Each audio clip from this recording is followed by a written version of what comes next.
My camera was on, but my camera ain't on, guys. I apologize. Hold on now. I don't know why my camera be messing me about, bro. I have to put my other camera on. I do apologize, guys. I'll put my main camera on in a second. Listen, guys, welcome to Little Black Bird 91. Listen, it's crazy in the dunya. We are talking to you guys, obviously, about Married at First Sight. And we are breaking down, obviously, the situation with, this particular reunion. And look, I know some people are going to have different thoughts and opinions. And I cannot wait to have a conversation with y'all today as well. Okay, so hopefully it doesn't get too blue. Oh, it's gonna be a little bit blue, isn't it? I think my orange is gonna blue me out. Okay, cool. It's coming back. All right, cool. So this particular episode was an interesting one, I can say at best. Let me put some lights on because I think what's happening is that it's not enough light. There we go. I think that, okay, maybe not. All right, cool. So there we go. Yeah, the lights come back in. Fantastic. So as I was saying, this situation with obviously Married at First Sight was a very interesting one. We got to see some resolutions, Carla, Juan conversation. We got to see, we also got to see, Alan and Madison conversation. We got to see more of Michelle, David. We got to see a little bit more as well with Ike and Emem and Brandon. I will be honest with you. I am tired of the show. Anybody else tired? I'm tired. Like, yo, I haven't got any more words for these people. Like, reunion did not need to be in two parts. It did not need to be in two parts. They could have done it in one. Okay, they got me tired. Okay, and it got me tired. Like, I can't lie to you. I don't remember anything else that happened apart from Emem and Brandon. Other than that, I don't know what was going on. But hey ho, listen, we are going to have a conversation with you guys and ladies as well today concerning Married at First Sight. So I hope you guys are ready as well to have a conversation with myself and the panelists as well going forward. Because you know what? It was such an interesting situation. I mean, to be honest, how did you guys, let me know in the chat, like, how did you guys find it? What was it that was intriguing about you? Are you not tired like I'm tired? Because I'm tired. I don't know about y'all, but I'm tired. Okay, I am tired. Like, we got to see Juan and Carla had a conversation. I must admit, I do feel like Carla was very much hurt by the Juan situation. I think she was feeling some type of way, which is interesting because she must have really cared about him. But obviously, a year being on, I'd have thought she would have forgot it by now. But she looked like she was hurt. She looked like she was still, I put my little banner. She looked like she was still feeling the situation out. And, there were some things that were happening to her in respect. I feel like she was definitely affected by the relationship that they had now. I know they've become friends, which, again, I think if you fancied me and you found me attractive, friends is probably not, is the last thing that I think she needs to be doing. Can't lie to you. I think it's the last thing she's doing. You fancy me, so how are we doing friends? And also, if I'm Juan's girlfriend, am I comfortable with him and his ex-girl? I don't care if he didn't want her at all. Am I comfortable with that? Are you comfortable with that? I mean, listen, I love that Juan wants to keep friendships, but brother, please, let it go. You know what I'm saying to you? Brother, please, let it go. Okay, all right. Obviously, we got to see a bit more of Madison and David. What I loved about Madison and David was like the way he protected Madison. He was very guarded over her. At one point she was looking deeply into his eyes. She just felt so much love and affection for him as well. So, I think, sorry, my coat there. I think in the situation between the two of them, I think that, there's definitely affection. There's definitely love. I think there's definitely some good times between the two of them, and I can see how they each protect each other. But yeah, I won't lie to you. We got to let them go. We got to let them be. We got to let them fly the nest. We got to let them be in their bag and allow them to enjoy the love that they want to enjoy. Then obviously we had Akechi and Emem. They spoke about she feels robbed. She also feels like she couldn't let it go with Brandon because he brought so much intentionality. He was very on it and very much wanted marriage and love as well.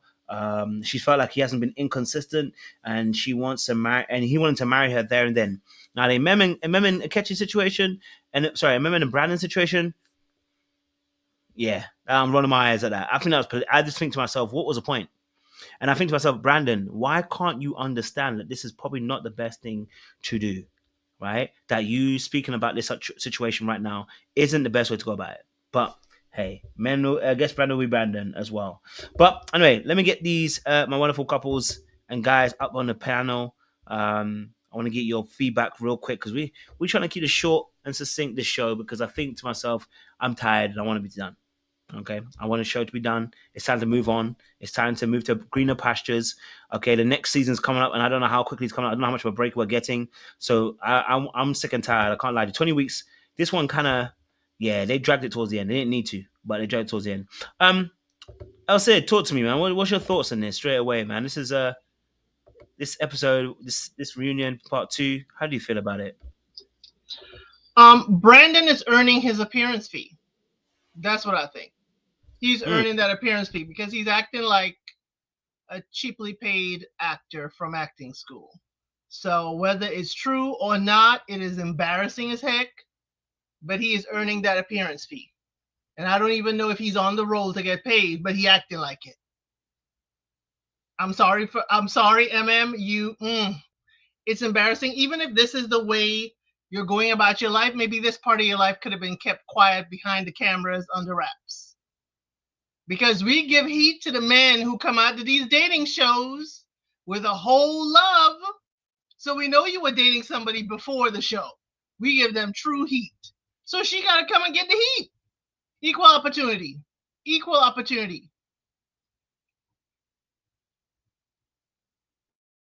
Definitely hear that. Go for it, Toya. I'm just laughing at Elsie because she's correct. Like, we spent this whole season like bigging up MM, right? Like saying that Itchy is the problem, right? And like Brandon is showing us that MM is a lot of what Itchy was talking about, right?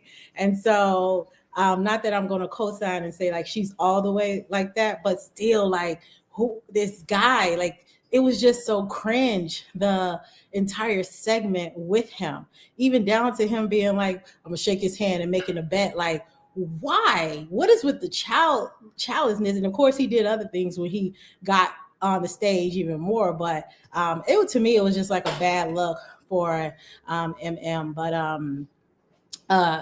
just overall thoughts. I agree with you. Like we did not need 2 episodes of the reunion. I just felt like they kept talking about the same thing in different segments, and like no one really cares. And so, I'm glad that we are moving forward as well and on to the next. Can I ask for Keisha Knight Pulliam to host the reunion? Could I ask for her? Because I'm sorry, the host just not doing it for me. But Keisha follows the show, and she would definitely have some deep questions. I would love Keisha Knight Pulliam to host the reunion. I'm telling you, it would be fire, and she would have the follow-up questions like she does in the after party. I will say though that Kevin has gotten a little bit better because he was terrible at like holding them accountable a few years ago. But I feel like in this, I was okay with him holding certain people accountable. He didn't just let it slide. So yes, I think Keisha is definitely going to give him more fire because it's just certain things she's just not going to pass by. Like, we're just not going to play these games. But I am okay with how Kevin Frazier did this time. He's improved. No, okay. I definitely hear that. I think obviously this episode, there was a few things to break down. Let's break down first of all, Juan and Carla, because I think they got to have a conclusion to their story where they were mentioning about, and I thought it was interesting. They mentioned about how Juan forgot Carla, and she mentioned about how she got forgotten, and that in that space, that's what really she knew at that point, that he wasn't the one for her. And I was like, yeah, you're probably right, to be honest, because a brother forgetting who you are, forgetting that you're there after a few days, probably ain't going to be the best illusion. What was your thoughts to Juan and Carla anyway? How do you feel about it, Elsa? You're shaking your head. What's your thoughts? We're just overly sensitive. We just got married to a stranger. I mean, maybe I just am not putting enough weight on it. I mean, when I first got married, I forgot to put on my wedding ring a couple times. It's something you have to get used to. I mean, you're a stranger. He didn't know you 48 hours ago. That's true. He should have. He's in the vacation. He should know, blah, blah, blah. He should not have opened up his mouth and said, I forgot you were there. I mean, sometimes we get carried away with, on our vacations. I'll forget one of my friends are there. I mean, it's just a little too much, but I'm guessing, as Carla said, her voice wasn't heard with her family. So I'm guessing that's why that was triggering. It's like if she's in a rambunctious family and she doesn't feel seen and heard, this would trigger her. But girl, he just married you 24, 48 hours ago. I mean, is it that serious? Golly. Yes, yes, it is. It is that serious because we prepare for marriage. So it's not like, I mean, and yeah, you can like, you're learning as you're going, but like as a person who's single wanting to be married, I'm preparing now. So these little things are, that would matter to someone else or that I value in what I would want my partner to be with me and what I want to, and the opposite, I'm working on that now. You start how you want to finish. And what it shows is that he just didn't do any type of preparation for marriage. So yes, I'm on him. I'm not about to, no, how you start is how you finish. And from the honeymoon, if this is the energy, yeah, nah. I understand that. I understand. But for me, as I said, I'm not even in Married at First Sight. I have been with my person for years before marriage, and I still have that moment of mental fog. So that's why I'm saying it's not that serious. And I understand all of the, yes, you were married at first sight. You signed up for this. It was a big wedding, hoopla, whatever, everything. I understand that. He should not have said it. He should not have said I had such a good time. He was getting too comfortable.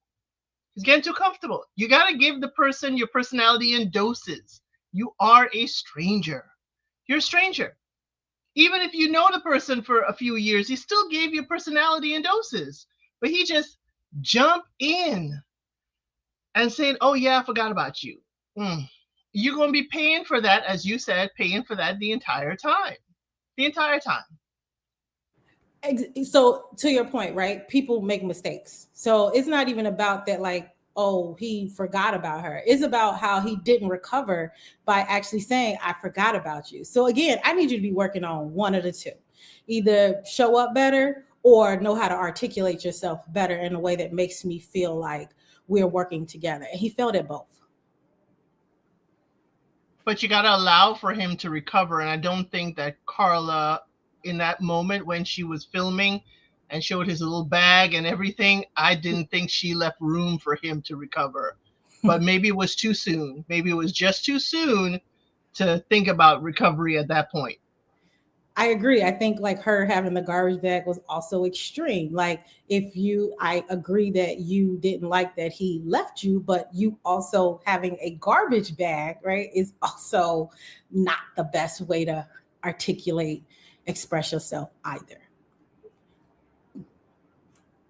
But the difference is her reasoning, she was really hurt or whatever emotion you want to put around it. He didn't care. That to me is the difference. That's why she didn't care if he drowned in a canoe. I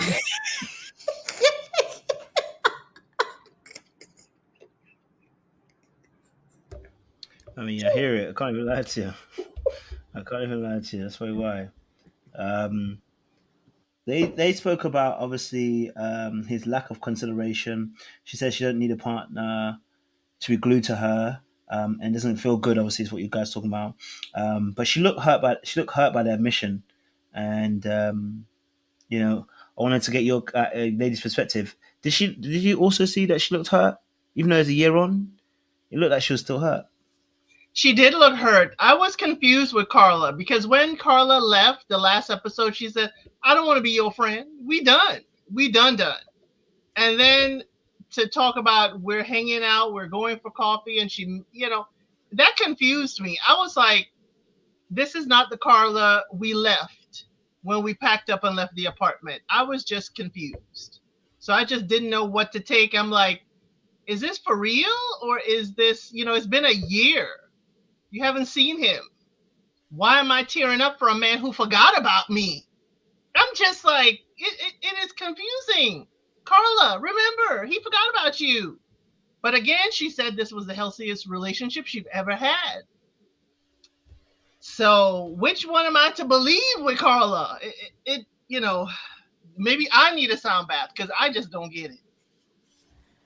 I think you can be both, right? Like you can still be sad about a situation that you wanted to work while still also saying, no, I'm still going to hold myself in the highest regard. I'm going to value myself and I'm not going to move towards this person who won't be able to fulfill my needs. I think you can be both. Now, to your point, a whole year? I mean, I think people who usually like hang on for that long, usually they probably had like some sort of intimacy, sexual relations. To me, that's the only like reason why somebody would be like a year later still having feelings. But if like we ain't even really do nothing, it's Chicago. Like move on. Too much going on. Especially when she said it was like kissing her cousin. I mean, really? I mean, I did not understand that. Why would you be missing him? You don't want him or missing his friendship. Well, maybe I would miss you buying my celery juice. I think that's the dangerous part of what Married at First Sight does, is that like just having that proximity of closeness for 2 months straight, it doesn't matter. You'll miss anybody if when you've been with them for 2 months straight, sleeping in the same bed with them, even if y'all was just friends platonically, like there's going to be something there, and they were cool for the most part. So I understand that, but if you didn't do anything with him sexually, you should be a little bit more far removed. Yeah, my dismissive avoidance side don't get that. It's a year later. I may miss you 2 weeks, a month, but a year, I ain't still hanging on. I mean, but that may be my insensitive side too, because I could cut somebody off today and tomorrow I forget all about them. But to your point, as we've been saying, and I say we as an I because I don't think y'all are a part of the Carlians, okay? But but I think that she's gonna be fine, and this was probably like closure for her as well, and we're like thank God for it. Hello, see where you're at. Hello. What's goody? We're talking about Carla and Juan situation. Oh, what about it? Your perspective. Just want to get your perspective on this latest reunion. They had a conversation. He apologized. She said about obviously how he wasn't necessarily forthcoming. He kind of forgot about her on the holiday and everything, and obviously they finally broken. But she looked like she was hurt. She looked like she was really bamboozled a little bit. You know what I mean? So, what was your thoughts of Juan and Carla? Juan and Carla. Yeah, I'm glad that she was honest about how she felt. I think because she kept it, what I would say, cute the entire season. How we asked women to do, we asked them to keep it cute. We asked them not to express emotions. I think she did what, a lot of people have this problem where, because she tried to be so demure about it, people thought that she was okay. And in reality, I think her playing along with whatever nonsense, in my opinion, that Juan had going on, it gave the false impression that she was okay. And I think this reunion showed that, like, no, actually her feelings was hurt. The way, him saying that he forgot about her hurt her. And I think Carla's a lot like me, and maybe that's the reason why I relate to her and I be team Carla, because I'm very much so like, if you move a certain way around me, I'm not going to announce that I clocked it, but when I clock it, my walls are up and I'm good off of you. And that's just kind of how I am. Like, you don't get 5, 2, 50, 11 tries with me.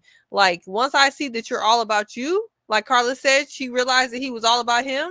She clocked it and she kept it moving. She adjusted. Like Taylor said, yeah, she adjusted to her environment, kept it moving. That's how I am. So I think I relate to that. But I also think sometimes Carla, I feel like me, I have that problem. I give off the impression that I'm straight, like I'm good. But no, my feelings were hurt. You know what I mean? I feel like her feelings were hurt. And I was happy to see it. I do think, though, that is the reason why you're seeing all this fallout on social media now, especially for him crashing out, because I think Carla kind of reached her peak, or what she could deal with, and now Juan's like, "Dad, you done switched up," da da da, So I don't think Juan knew that her demureness had limits to it. So, um, yeah, that's why I thought it was a good segment. Carla looked fantastic. Juan looked fantastic. He looked very dapper. I have to say, if I say so myself, they both look great. But yeah, that's my thoughts, Coach O. Appreciate that. Thank you. Sean, talking about Juan and Carla, what's your thoughts on them on this episode? They had a conversation to tie up loose ends. What's your thoughts?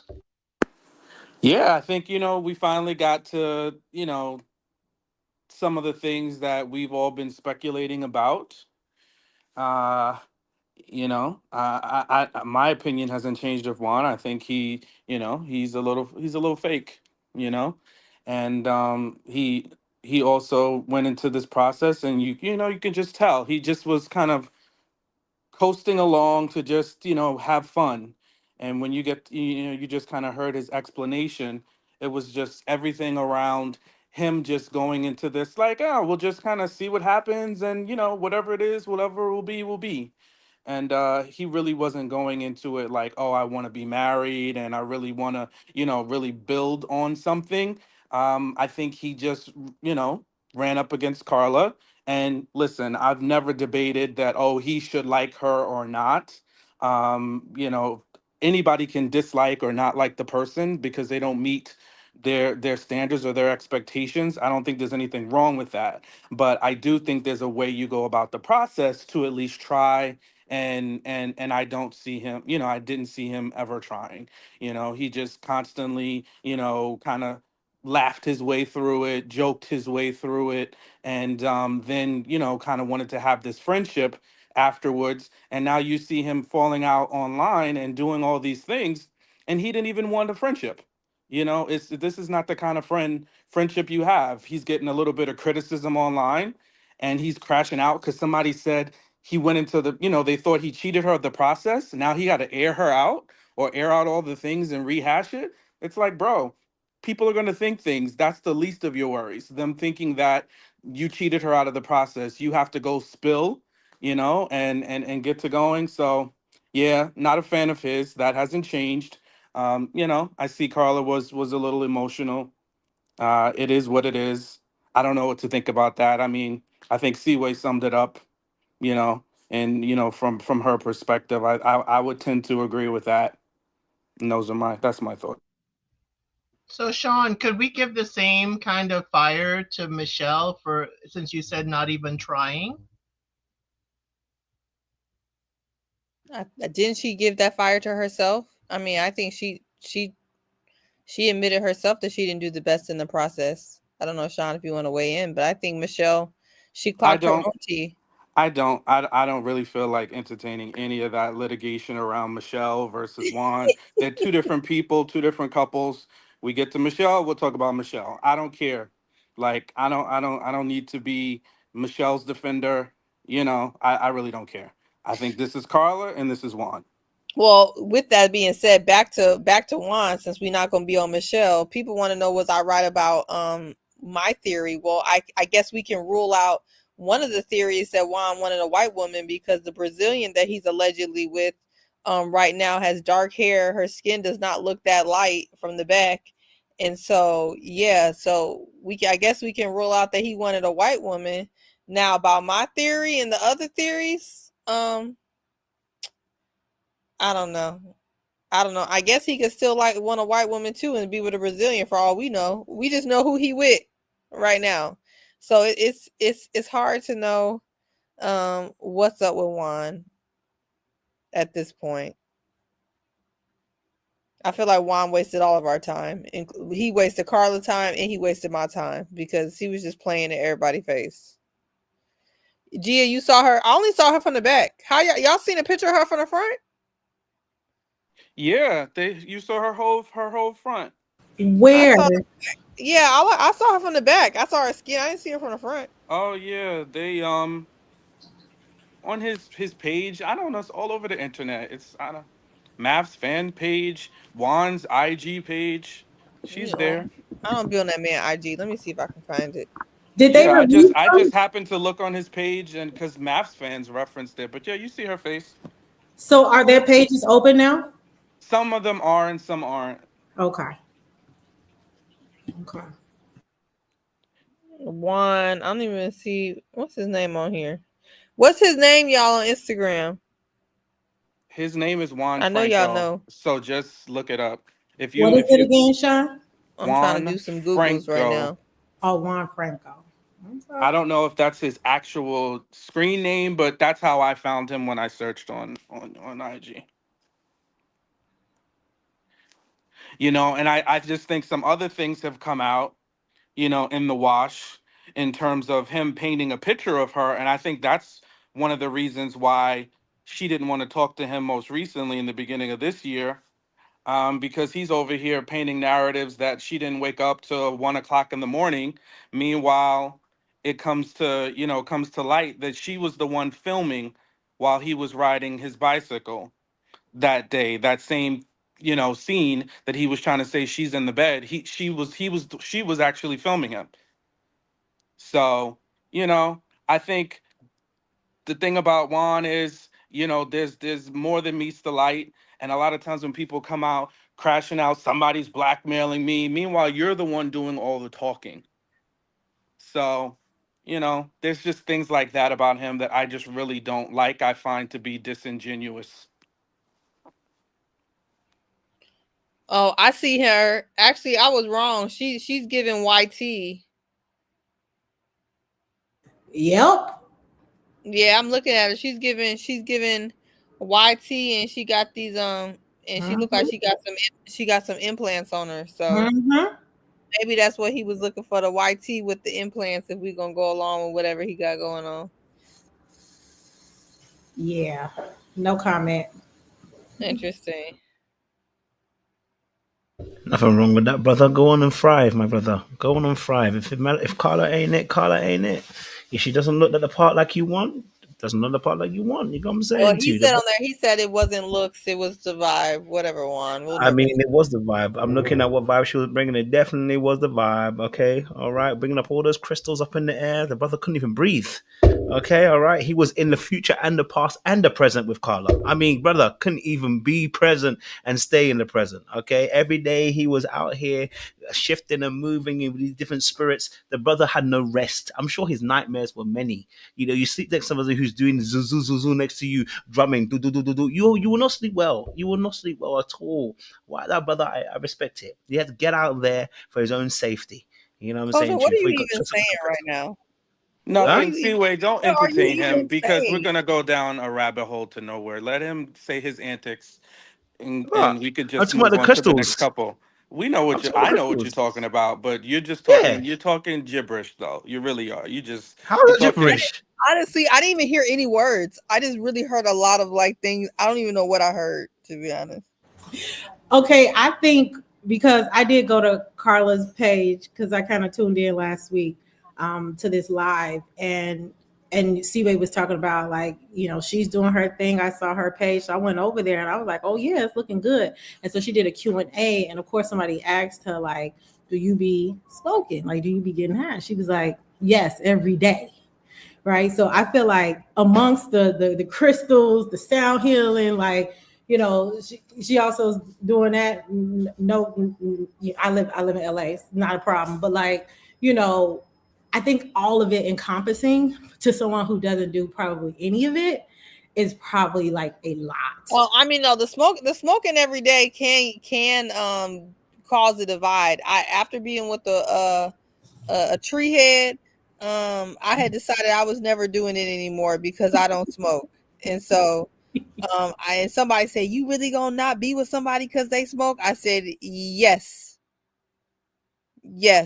that lifestyle does not align with my lifestyle. I don't want my house smelling like that. I don't want your breath smelling like that. I don't want my clothes smelling like that. So yes, so the tree heads can be with the tree heads, and the non-tree heads can be with the non-tree heads. How about that? Agreed. Ain't no Yeah. judgment. Ain't no judgment. I just need us Yeah. to align. Oh no, The there's devil. The, judgment. the devil's lettuce is a no go for me. So I get it. Hmm. So that's why I said when he's in the past, the present, and the future. And you said it was basically done what I said. When I said what I said, that's what I mean. When someone's on the Oh crystals and the Lord, weed, nobody said it was done, no, Kojo. you actually did. You actually you actually insulted my opinion. But anyway, the whole point of the matter is her Oh vibe is Lord. bad.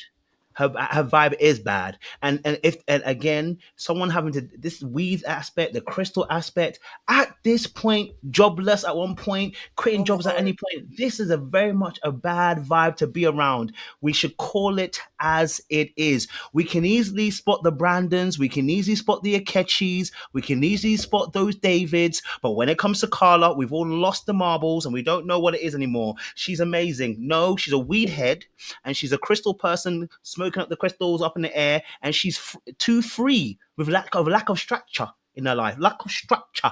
Yeah. So with that lack of structure, Oh she's my God. somebody who is a vibe. It's not a good vibe. So yes, I like the word that someone said there, a liability, a liability. But I'm not speaking English. I'm speaking Chinese because clearly you can't understand what I'm Kojo, saying I can beforehand. hear you now, Mm. but when you first was talking, I didn't know what you were saying. I'm not even lying to you. I understood what you just said now. I really did. Maybe it was my ears, not you. It's me, it's not you. I understood you just now. You got a British accent and we do good with it because we used to it, but sometimes you get in your mode, Kojo, it be hard. Are you on mute? He said everybody on mute. Look, if Juan So I was just getting a coffee. I was getting a coffee because I'm tired, I brother. I'm And hope so you the don't sorry. get reason why coffee. I You need to didn't, get some tea and cool your I probably jets. need to get everything. That's why I was probably because he's slurring and talking Yeah, I too couldn't you need understand to what I get was fast. some He's saying. talking tea. so I probably fast was with that slurring. accent. I'm like, I don't know You what need he to was let saying. I was Carla tired, pass so I you probably some was devil's slurring lettuce so you can cool down because you get yourself all worked up. because I was half asleep. So if you can But the understand me, but I the was half Well, crazy asleep. we part could is definitely not tell that you were no, half because you asleep because talking you were 10 riled miles. up. Yeah. Here's the thing. Here's the thing. And I think I don't want to speak for Sean, but I'll say this. If Juan would have just came out and said, I don't like I'm not really feeling Carla because she doing all that, hocus pocus crystals and she's smoking weed every day. This wouldn't even been a conversation because I could understand that. If you really don't, if it's the crystals and the weed of it all, I would have to love you and leave you as well because I just don't want nobody doing all the tarot cards and smoking weed in my house every day. Me personally. But he didn't come out and say that. He's fake. I think people's issue is that he's fake. He's not real. And now he talk about he don't like her because she was asleep. Juan, go to hell. We don't know what the problem is. So until we really know, I'm over it. Exactly. Those are my sentiments exactly. And I said it from the beginning. I think people want to skip past it, some of us, you know. But I said he does not have to like her. It's how he went about the process. That's what I don't like, is how he went about the process. And now he's continuing to show how he operates on social media and after everything is said and done. Those are the things that I dislike about Juan and how he operates. Carla ain't for everybody, and I get it, and I understand. So if she was dealing with devil's lettuce, not his speed, he wasn't attracted to her, hey, I respect that. He has every right to not like her for those reasons. But just be honest, be transparent, and say it for what it is, and don't be fake and phony. I'm gonna just While run. you may call it fake and phony, I appreciate him for not airing her out on camera. I Mm, mean, truly. yeah. She'd have He's been doing it finished. now. He's doing it now. So I don't appreciate nothing. He's over here Apparently, he's been bumping his blackmailed. gums Where? on I don't know. social media. What do you mean you don't know? You just Which read the letter one? No, last week, I Kojo. don't know about blackmail. What he's being blackmailed for? That's what I meant. Sorry. Exactly. There is no blackmail. He's making up things. And that's what people do when they're trying to throw a rock and hide their hand. Because he's the one that got on YouTube and responded to that YouTuber that had the opinion and then felt the need to relitigate the whole situation with him and Carla.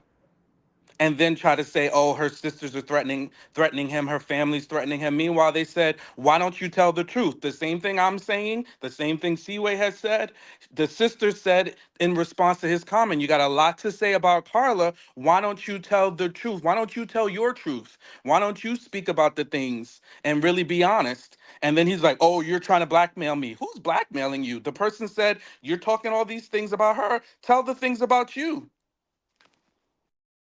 That's why women need to stop trying to cover men, because you don't. One thing I've learned is that sitting around being nice to men will never pay off. Look at Tiana Taylor, all that covering that she did at Iman, and now look at her. You get no prizes by sitting here and being a blankie to a grown behind man. Look at Virginia talk about, I covered him on Love is Blind, and then now look at stop the coverage. Whatever you gotta say, because they're not going to appreciate you. There's no prize at the end of the road. There's nothing. There's no medal. There's nothing. Say what you got to say and be done with it.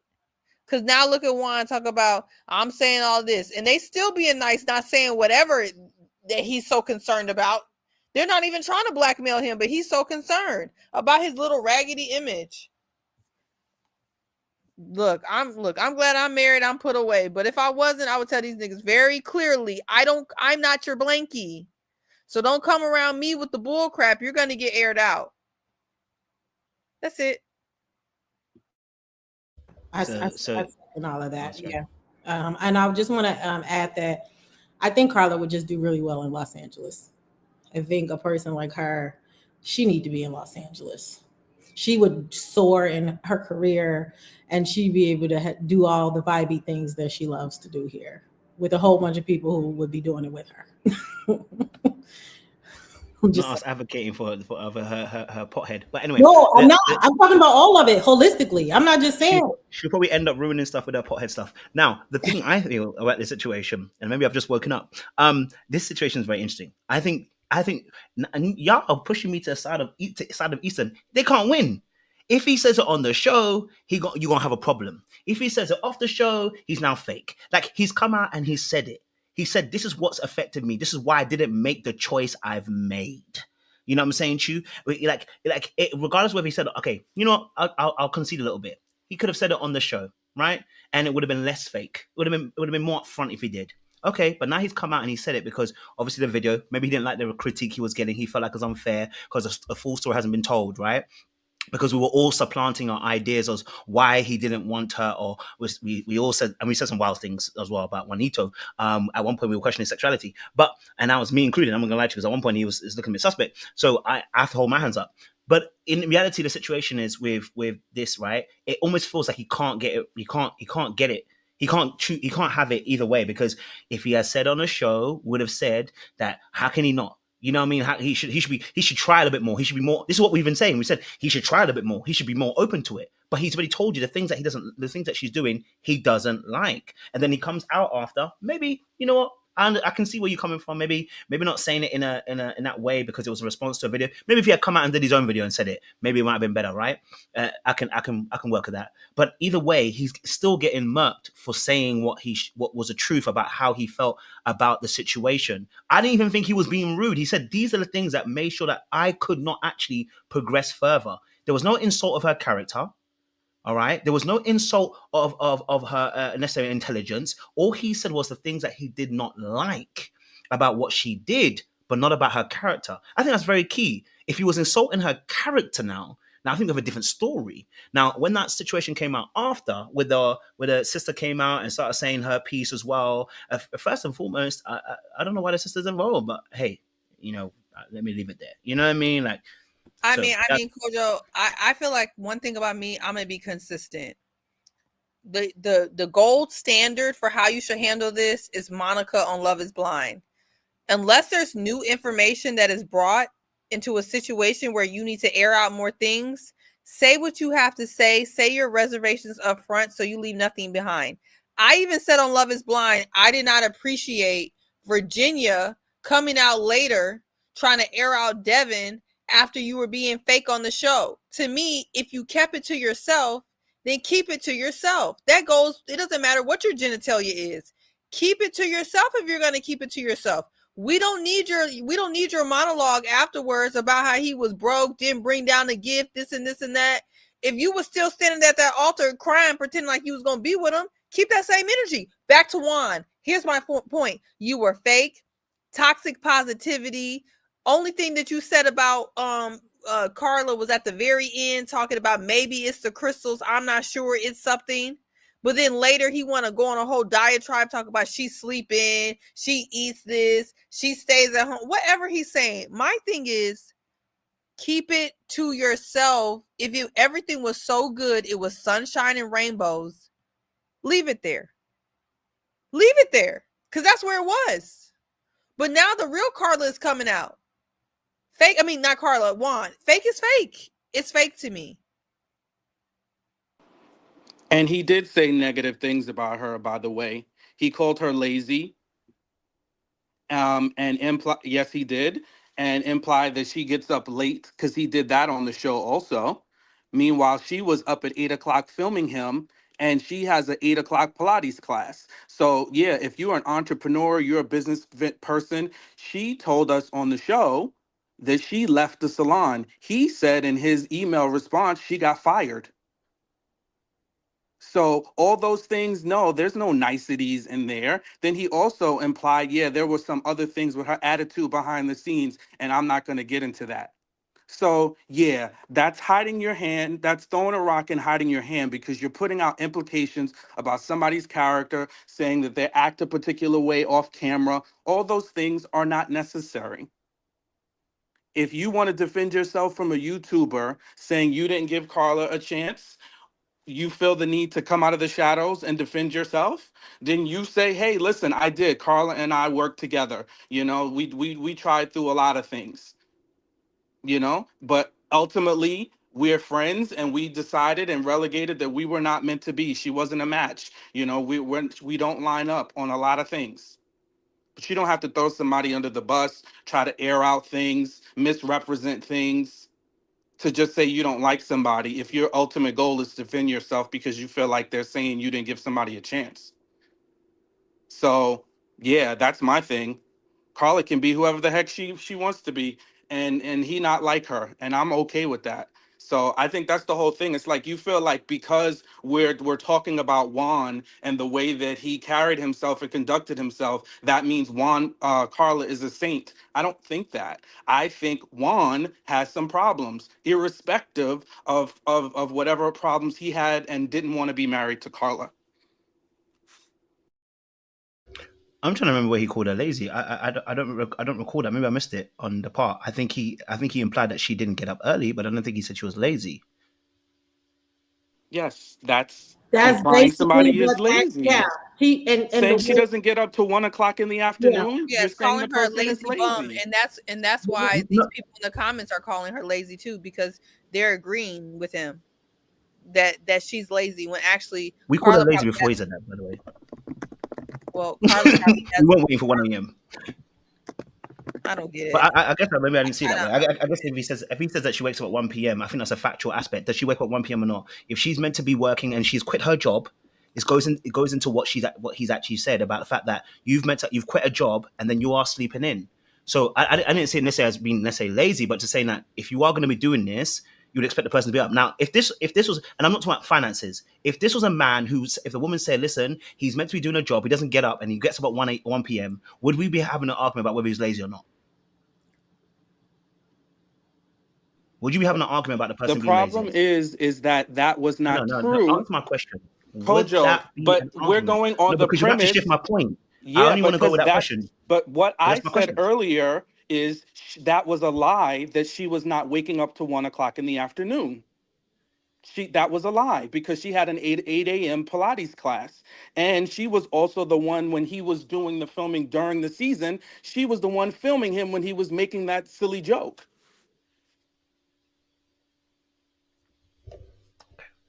So I'll still ask the question again. If somebody was up at 1 p.m. and they were supposed to be awake, would we say they were lazy or not?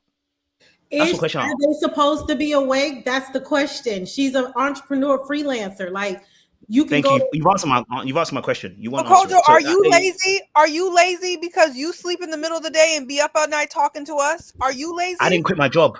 I didn't quit my job, and that's the point. I didn't quit my job. If I now quit my She job and didn't I have quit a either. She was doing girlfriend hair in the shared apartment. and Phil I tells have us a that every day. Every time he's if up here, Phil reminds us that she's doing hair in the shared apartment. It sounds like she didn't quit either. And she's well, like, the share and apartment the is not crazy there no part more. is, I expect this from men.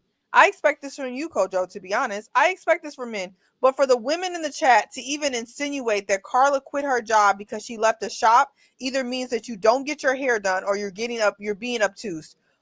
Hairstylists change shops like we change bras and underwear. Her working out of the house or working out of a new shop does not mean she's unemployed. She's a hairstylist. She can work out of a basement, out of a bathroom, out of a shop. I have gone to hairstylist's house, booths, any place, okay? I follow them wherever the crap they go. So it's not like me quitting my job. If I quit my job, I done quit my job. And even me, I'm an attorney. You send me a case, I ain't quit. So that's the thing. So I just don't understand that. And to insinuate someone who's been working since they're 14 because they're in a transitional period that they quit their job and they're lazy, I push back on that. I really do push back on that. I told And myself, Christina, I just want to and the ask. men that calling her Dusty in the chat, do you guys She's like dusty. women? She's dusty. No, Seaway, no.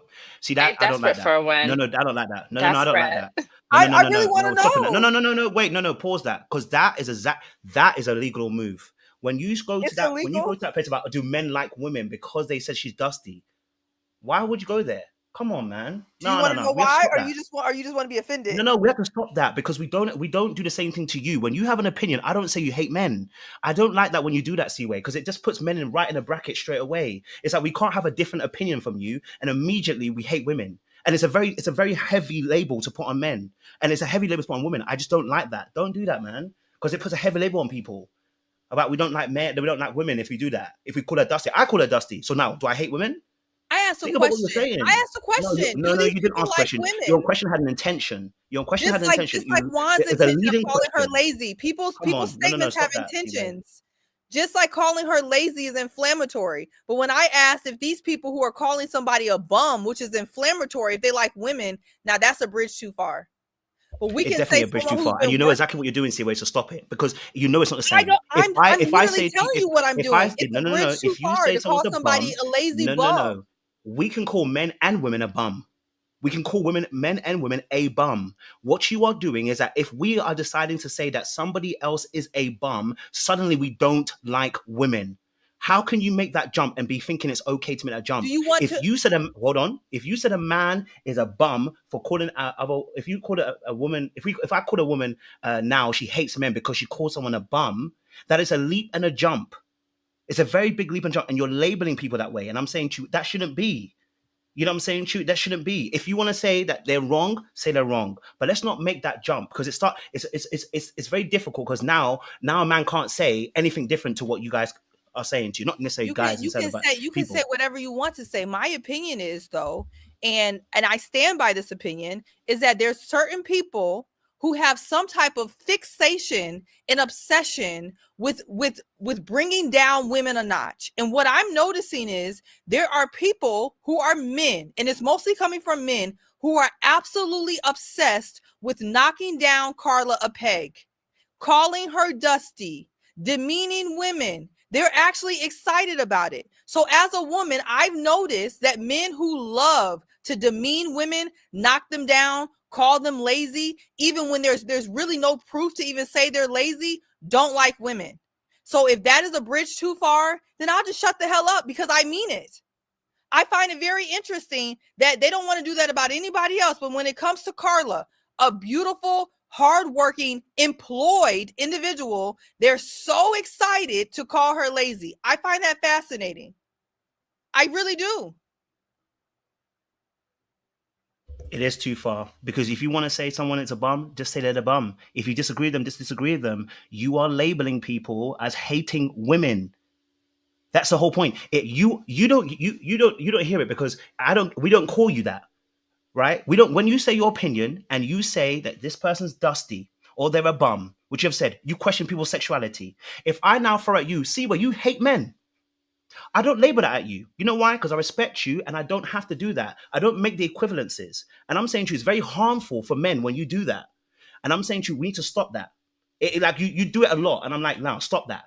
And we're not going to pretend as if the question was an innocent question. You were leading the question somewhere. Because I was That's why it's calling out asked real that way. behavior that people don't want to call out. So if we don't really want to call out actual real issues about knocking women down a pitch, the obsession with, and if I came up here and I was obsessed with every man that was powerful, bringing them down a notch, a valid question would be if I hate men. That would be a valid question. If every single time I saw a successful woman, a man that was doing something, I was obsessed with I was salivating at bringing them down a notch. Carla doesn't even deserve that type of energy. Yet people are so obsessed with bringing her down a notch. Which men are you referring to, Seaway? We have a predominantly woman audience. Which men are you referring to? There's a lot of men. You want me to name the names? I thought we're not supposed to be talking about people in the audience. I'm talking about stuff that I'm seeing. You know what? I'm gonna be honest with you, Seaway. I think you need to be okay. I think you need to be careful what line you go down, because like a lot of times we can't be having this conversation where men get labeled, and especially a very harmful label about hating women. And I'm very careful about that, because really and truly, first of all, you went with the women first, and then you went on to the men. Suddenly, if they say anything about Carla, suddenly they hate the opposite sex. Do you see how that becomes dangerous? And you're talking about pulling someone a peg, right? We've done the same thing for David. Have I said that Sean now hates men because he does that, or hates women? You said a lot of back and forth with Sean, but Sean has a right to have an opinion. But when women have an opinion, let me finish my point. Hold on, let me land. The whole point of what I'm trying to say to you is Sean can have an opinion. I will always go against Sean because I like to go tussle. Sometimes I'm tussling and I don't even agree. I agree with him and I want to go with him because he's the only one I can tussle with. I've gone with a rule on my channel which says I'm only going to disagree and go hard with men. So if I'm going hard at Sean, I'm intentionally going hard at Sean. And I tell Sean after, are you cool? Are you good? I always say that after that just to make sure, right? So I do that just for the show of the entertainment of the show. A lot of times I actually agree with him. But my point of the aspect of what we're talking about right here is that you are making a distinction saying that if someone calls out Carla, specifically Carla, by the way, and says that they think she's a dusty, bearing in mind of what the things that she actually had at the point, there was no job, there was no car, she was a pothead. And these things are now, we're saying that it's dusty, we are now hating women. That's what you said. You said that those men enjoy trying to bring her down. Do you see what I'm saying to you? Exactly, they do. Okay, so and that's why I said to you, we don't say the same thing for Sean when he says something, or when Lyndon says something, or if Elle says something. If someone takes a side and says this thing about someone else, we don't label them hating the other gender. This is what I'm trying to say to you. We don't say that. We don't say that. We don't say that. We just say that you agree with them. Who we said that for? They do hate me though, Coach O. Like people called me a misandrist or something like that. I mean, I really don't care, but like, yes, they do. They do call me names in the comments. Yeah, somebody made a comment like a couple of videos ago. Like they call me names. They call me a misandrist, and I just think it's what it is. Like I don't know. I feel like it's okay to have different opinions, but I feel like I agree with Seaway though, because I see it too. It's the fervor with which they're trying to go after Carla. Oh, well, not trying. They are going after Carla. There's something more behind it. There's something more insidious behind it than just a critique. And I think that's what Seaway's getting at. And I honestly, I see it as well. But yeah, I'll be quiet now. It's called freedom. That's what it is. I don't necessarily agree with the thoughts of Seaway, but to a certain extent, when they see a woman having freedom, and she can just go as she please, and she not stressing, and she not trying to get up under no man, to make it and things like that, then sometimes there can be vitriol towards that woman. Speaking as a creative entrepreneur, and I'm not trying to go in because I already a few weeks ago got turned up about this whole conversation, said I'm not doing that no more. But when they see you out here free like that, some men will have a problem with it. That's just, don't worry about why I'm getting up at 12 p.m. Don't worry about why I'm in this bed all day watching TV. I had a day off. You don't know how much I made yesterday. Don't worry about me, sweetheart. You the one that got to get up and be at work at 9 to 5. No judgment. But don't, like, you don't have to make me feel some type of way because there's a bit of freedom in my lifestyle. Latoya, that same week that you did that, you and I had that disagreement about the work and the style and all of that. I guess I'll probably be put in the category then with the folks in the chat. I'm not going to call, Carla lazy. I'm not going to call her that. But what I am going to call is problematic behavior. If we're in a marriage and you are fired or you left your job, that does shake things up. If you are, your housing is unstable at this moment, that is a problem. I don't care on the show or apart from the show. If my husband was the Carla type, and he is, he's not a 9-to-5er. So that's why I can understand that aspect. I would have a problem feeling stable in this. I would have a problem, Carla, as a partner, feeling stable. Yes, you jump from shop to shop. I understand that. She's a hairdresser. She can go from shop to shop. But when asked about the next job, when asked about someone who may take her to New York, there's no solid plan. So it can look like you're not serious. And she may be like, okay, I have several pots in the fire. I just don't want to share it with you. But what we saw was that there was no extending the information of, this is how I'm going to proceed. This is how, when I leave here, I'm not going to the storage container. I'm going back to my parents. Again, the thing is that then I'll be put in the same category of some of the people in the chat, because I think it is unstable and it's unrealistic to a partner who would want to be with someone that isn't that stable. Can I say something real quick? Like, okay, when it comes to stability, first of all, I don't know why a grown man is looking to a woman for that. I really don't understand it. But also, when it comes to like, I really don't get it. But also, when it comes to like her quitting her job or these comments about laziness, can we just break this down? Because let's understand the root of why people are saying Carla is lazy. Because nobody was talking about Carla being lazy until Juan made that video cam, right, that they showed where he was like, "Oh, I went for a bike run and look at her just getting up at 1 p.m." However, how and ever, Carla produced the receipts that she was actually recording Juan, recording that video cam at 8 a.m. in the morning, 8:07 a.m. in the morning to be exact. And it's a live recording where he's talking about, oh, it's 1 p.m., but you can clearly see that it's 8 a.m. So she allowed him to have his fun. That was just like a funny moment for them, right? But he took it and ran with it and didn't bother to correct the narrative that she's lazy, because it was off of that video that has people talking about, oh, she's waking up at 1 p.m., when clearly she has a receipts showing that she did not wake up at 1 p.m. So I just want to clarify that they were both up at 8 a.m. in the morning, okay? Also, when it comes to her quitting her job, once again, you have to be able to understand that not every profession operates the same. She is a hairstylist, and I can tell you, my hairstylist, right? She is actually closing down her business that she's had for well over a decade, right? To rent a chair because she just got to a point in her life where she was just like, I can't deal with the stress of like operating this business. I just have a lot going on in my life, etc. So, but mind you, not many people have been able to create and operate businesses for over a decade. And she's had that salon for over a decade, right? But now she's going to be renting a chair, okay, the same way that Carla was doing, renting a chair out of another hairstylist boutique. And guess who's going to be following her? Me, because that's what women do. When you like your stylist, you just follow them. She could say, "Oh, you know what? I'm going to be doing here from my house." Guess who's going to be up in her house? Me. That's just how you do. That's the business of being a salon owner. So saying she doesn't have a job, she is a stylist. She she has a profession, and she can do it from literally everywhere.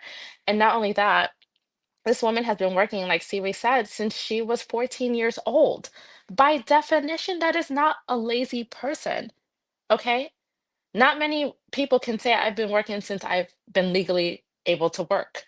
That is not the marker of a lazy person. Now, where you can get into some wishy-washiness, maybe it's the weed thing, like being a pothead, that I will say, okay, that would be, a thing for me as well, but that depends. Some people are okay with people smoking pot. I am in the camp of not being okay with that either. However, I can get the critique from that, but I just need to we need to start breaking some of this stuff down because I think everyone is just like commingling everything, and there are a lot of like misconceptions that have been debunked, but yet people still want to run with it because they're so desperate to call this woman dusty and lazy so much that they will just ignore all of the evidence that says otherwise just to have a win. And that's why I feel like it is coming from a place that's deeper than, oh, I'm just issuing a critique on her like personality or who she is. I think it's coming from a deeper place of resentment for how she operates within, being that she seems to be a free person. She's not held down by, the typical societal obligations of how you should live your life. And yet she is still thriving and she's still winning. And yes, I will say she's winning because she didn't end up with I'm gonna say the forbidden word, a dusty bum like Juan. And I will call him dusty because he has demonstrated in so many ways that he is not going to make a good partner for many women. Okay, not only from the emotional side, but even just from like the reunion. He talked about how, oh, the other husbands were getting their wives a massage. And I'm just like, I'm not going to do that because why did you sign up for this? Why did you, I'm going to be like do a Madison. Why did you do this? Seriously, because it's not giving, I want to be a husband. I want to be a spouse to you. Um, so yeah, so I just want to, and also, when it comes to the men who want to critique Carla, as far as the insidiousness of it, I do think that it comes from a place of some men are resentful that they cannot operate like women and still win at life. And it's very clear that Carla is able to operate the way that she operates, and she's still doing quite fine with her life. So I feel like they see women as competition. And to me, it's very strange because women should never be your competition as a man. You should be looking to other men. You should be competing with other men, just as how women compete with other women. It's just what it is. You should be looking to men, and all of that energy and extraness, you should direct that towards competing with other men who might be in a better position than you. That's just all I have to say about that for now. Yeah, I'm glad Lin explained what I said, and what I mean. There's a lot of men who resent women, and it's very evident by the things that they say and how they say it.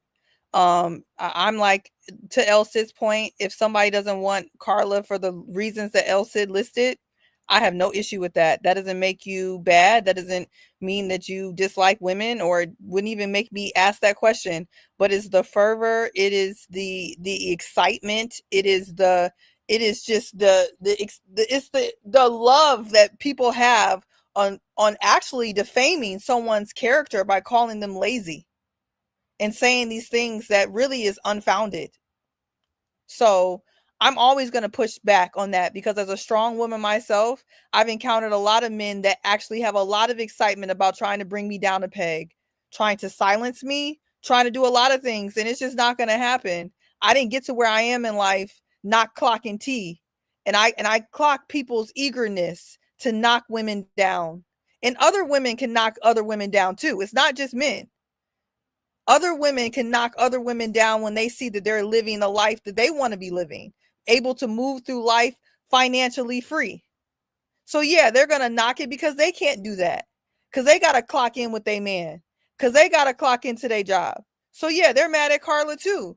I'm actually happy with my life, so I don't be worried about the next lady. If you able to move around free and wake up at 1 o'clock, I'm happy for you, sister.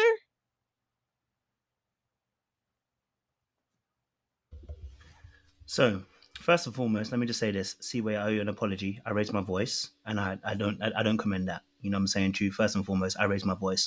I don't like that. So I owe you a big apology for that. I apologize. You know what I mean? I hold myself to account, and that shouldn't have raised my voice. I was passionate, but there's no excuse. I raised my voice. I got a bit loud, and I don't like that. So I don't like it from anybody, and that includes myself. So I apologize on that particular front. Number two, I think we've just proven my point of what we're saying. Lin just went on a diatribe, which was beautiful, and I appreciate it. Talked about how Juan suddenly was dusty. Interesting. So when I now say that maybe Carla is dusty, I get labeled, and I'm going to say I because you mentioned men who talk about Carla, and I said Carla. I am now somebody who hates women. Do you see the problem with this? When she labels another man a dusty, I do not label her as hating men. And I'm talking about the panelists. I don't label her somebody who hates men because I have a lot of power. So if I now name Lin somebody who hates men, this can influence a chat. So I don't label her someone who hates men. I don't do that. I don't even believe that. So I wouldn't even say that. When see where you're on the panel, you have a lot of power. When you go and start saying, and you said it indirectly, but if people are not, we're not stupid here. We're very smart people. I've gathered a smart community here, right? So everybody in this panel can understand this. When you ask the question, you knew the way you answer the question is a leading question, right? And then you actually further expounded on it after and said, and you doubled down on the point, basically saying that men do this where they want to peg a woman down. Then we should make it as a general principle. There are some men who do that, but you made it specific to Carla and those who have commented on Carla, myself, Trey, Easton. So when you make that deduction that men take joy in bringing down women, you're saying me, you're saying Trey, you're saying Easton. Now you are in a space where we're all working together. You're now aiming that at me.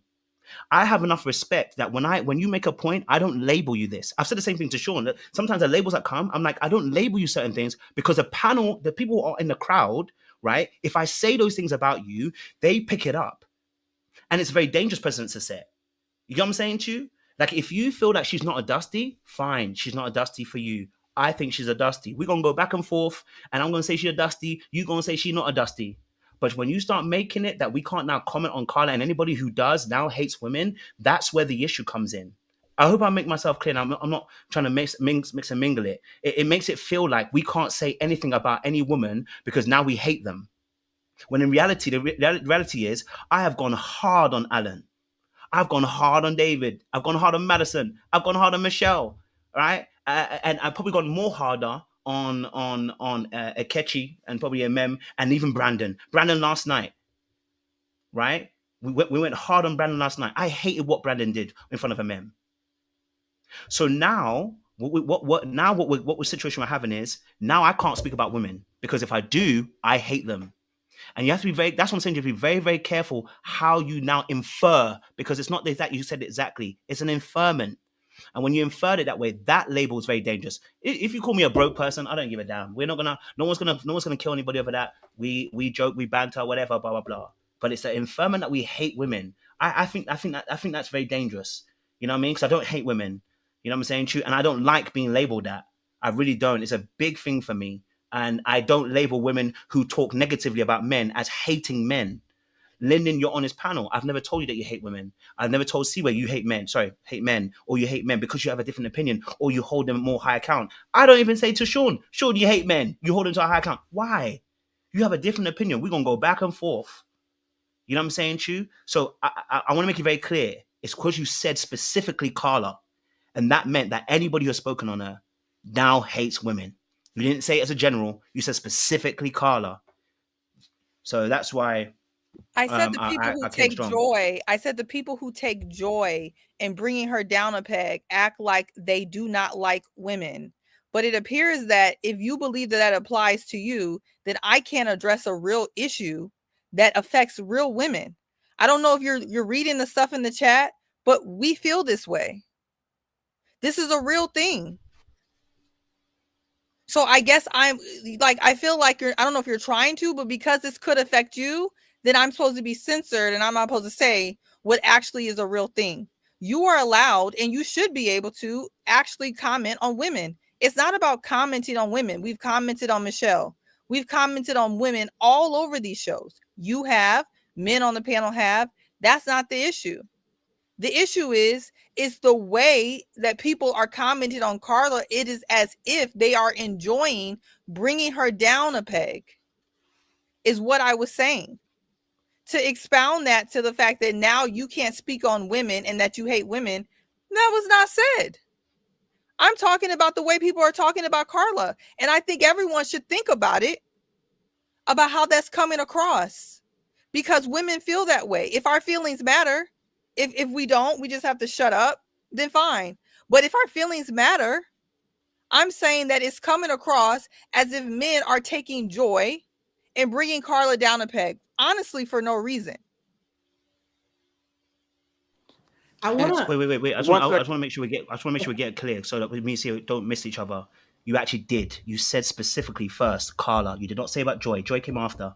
I actually checked you when you stopped. When you said it first, I jumped in straight away and said, no, that's not what happens. And I said, stop that, Seaway. When you first said it, you said anybody talking about Carla being a dusty. You didn't say about Joy. Joy came after. You first said it, and I said, Seaway, stop. Where you're going to, this ain't it. That's why I said specifically. I stopped at that point. So you did say that first. That's why I checked. That's why I checked on that. I said, Yeah, "Hey, then you what yelled you at going to?" me. Then you yelled at me and muted And me I like I and I was yes, 5. and I apologize. And I apologize for shouting at you. You know what I'm saying to you? I hold my hands up and say I apologize. Can you see where you also were inferring this situation? Can you see Yeah, that? but I wasn't If you really can't, able that's to cool. finish because No. That's what I'm you cut asking. me off. Can you see where I'm coming from? If you can't, that's cool. Yeah, I can see that from that very statement, but I was actually trying to get into what I was talking about, and then I was cut off and yelled at. Hey, if you say that you were going to change your opinion, that's real fine. If It's you, not about changing I'm a my person. opinion. I'm It's about about accountability. explaining I've it's about already apologized and said explaining I'm my sorry opinion. because I know I was wrong. But it's But not if you about the can't be yelling. I accountable don't for care something you about said you yet, yelling. that's I don't cool. really care about you yelling. It's the belittling, talking down to censorship, and basically saying that I can't have a voice. The yelling, you can yell at me all day. I don't really worried about the yelling. I'm a big girl. But when it comes to like not having an opinion, I feel like that's And when did I actually the say you can't bigger have an issue. opinion?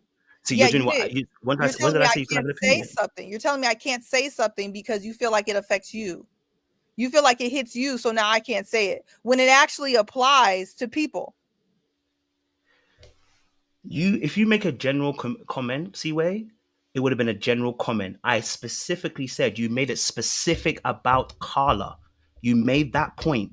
Anybody talking about Carla in that space and calling her a dusty hates women. That's what you said.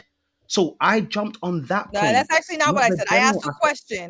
question. If we're gonna word for word, verbatim, I'm only saying this because now we're going word for word here. That's actually not what I said. I asked, do they like women? Do you like women? It was a So I'll question. rephrase it. You're right. The question. What was the question inferring? Because it's an inferment. The question was a leading question. So let me put it To that way. I actually take it get back. into a conversation, Kojo. It was actually meant Okay. to get into a conversation. But as soon as Okay. I asked that question, we weren't even able to get in the conversation because you said, don't do that. You can't do that.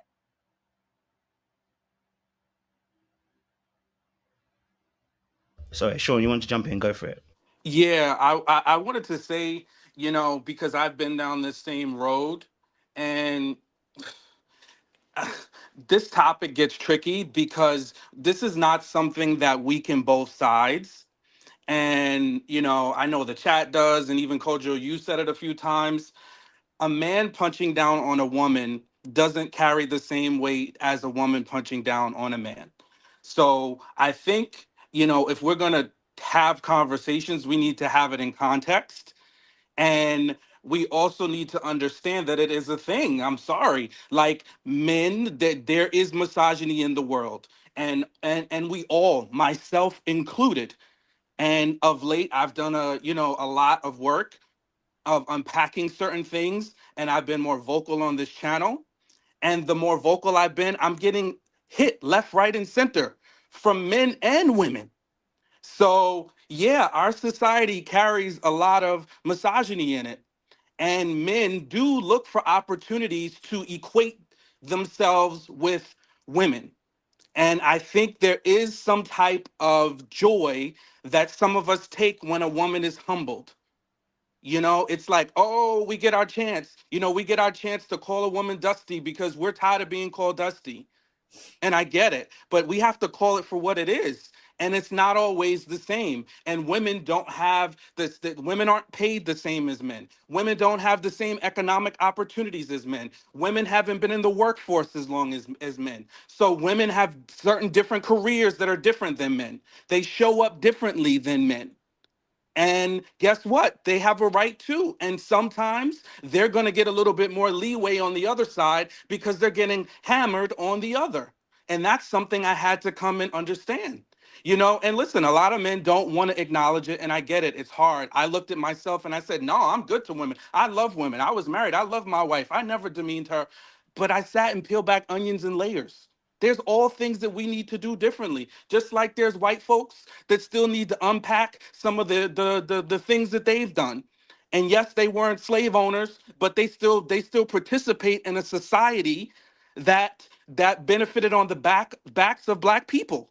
So there's stuff they need to do. And it's the same thing for men to women. So it's not always going to be a one-to-one comparison where men can say, oh, well, you do this, I do that. Misandry and misogyny, although they are things that exist, carry different weight. It's a totally different weight. And that's my thoughts on the whole conversation. I mean, I think it's very difficult. I mean, I think some of us feel comfortable, whether it's Seaway or myself, in speaking out on this channel, because this channel through the years has proven itself to be one where we are free thinkers, where we are people who really dig back the layers. And sometimes it doesn't feel good to look in the mirror and say, oh shoot, I did that. I did that. I was that person. And me and you even talked about this last night when I talked about, the times I used to look at Kevin Samuels. And although I wasn't like a blind follower, I walked away and I took some of his concepts. But meanwhile, a lot of that stuff was harmful and demeaning to women. So I just think sometimes before we're so quick to reject and say, no, never me, I would never do that. I'm a man that loves women. No, so how about sit back and really reflect? Really reflect on what you say, how you think, some of the things you do. It doesn't make you the worst person in the world to realize you got some room to grow and to really look and reflect at the world we live in and how us as men have privilege. We have a lot of privilege.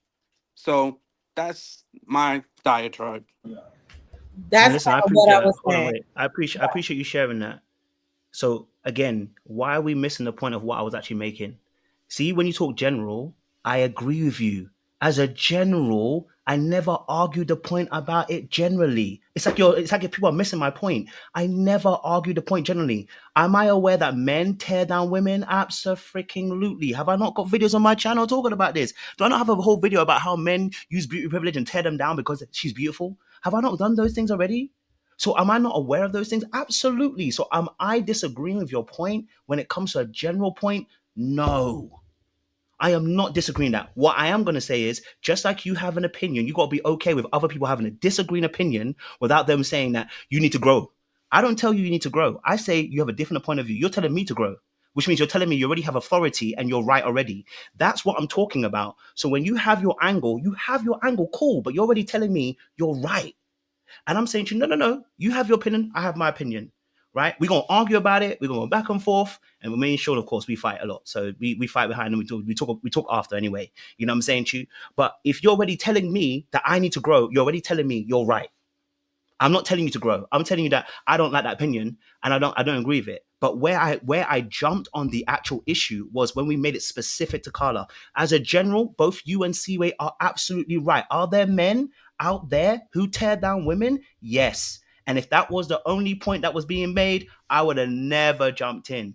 And am I triggered? Yes, I'm very much triggered. I'm very much triggered because I'm also being a bit more conscious now that we're having more men coming in and you just hearing something like, if you disagree and you don't like this person, or you say that you disagree with this particular character on the show, suddenly now you don't like women. Yes, that is very concerning for me. Very, very concerning because not everyone's taking it as a joy. Some people actually don't agree with you. And if you're saying you have to be okay with people having a different point of view, you got to be okay with other people having a different point of view from you. And you can't then say, then grow. Because that tells them that you're already right. So I don't tell you that say, oh, well grow then. Because, you're definitely wrong. No, we're having a back and forth and I don't agree with you. You know what I'm saying to you? Or I may agree with you. You know what I'm saying to you? So that's all I'm saying. It's specific about the specificity of the situation. And I didn't like yes, there was a question that was made, and I don't like the question because it was inferring the question. The question was leading. We knew the question was leading. Do you know what I'm saying to you?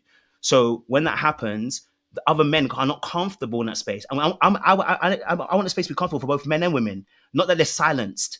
You know what I'm saying to you? And if they're wrong, we can call them out. Fantastic. But we're not silencing men because now we say that we disagree with something. And I don't even like saying men because it's not only men who said this. There were women in the chat who also agreed and thought she was dusty.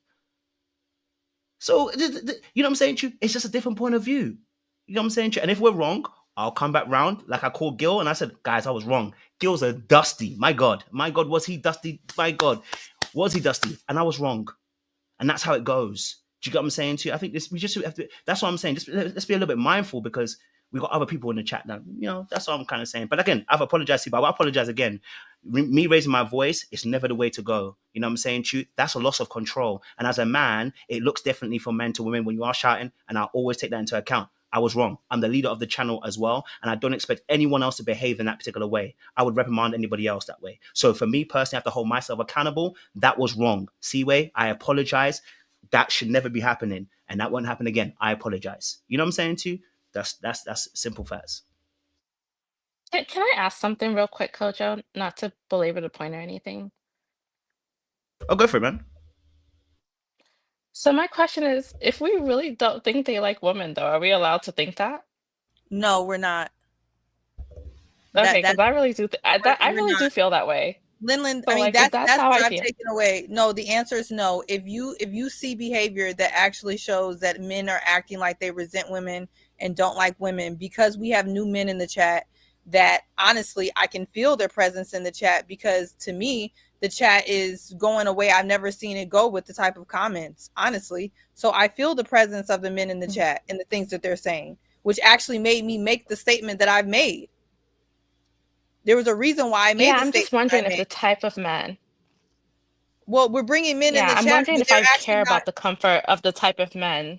Well, the introduction to this channel of men is that a person who's been on here for years, who normally speaks her mind, now can't talk, because we need to make it comfortable for men in the chat. Because I saw people actually making statements that made me ask that question. There was a reason why I asked that question, and now I can't speak, because I have to make it comfortable for men. Well, welcome to women's lives.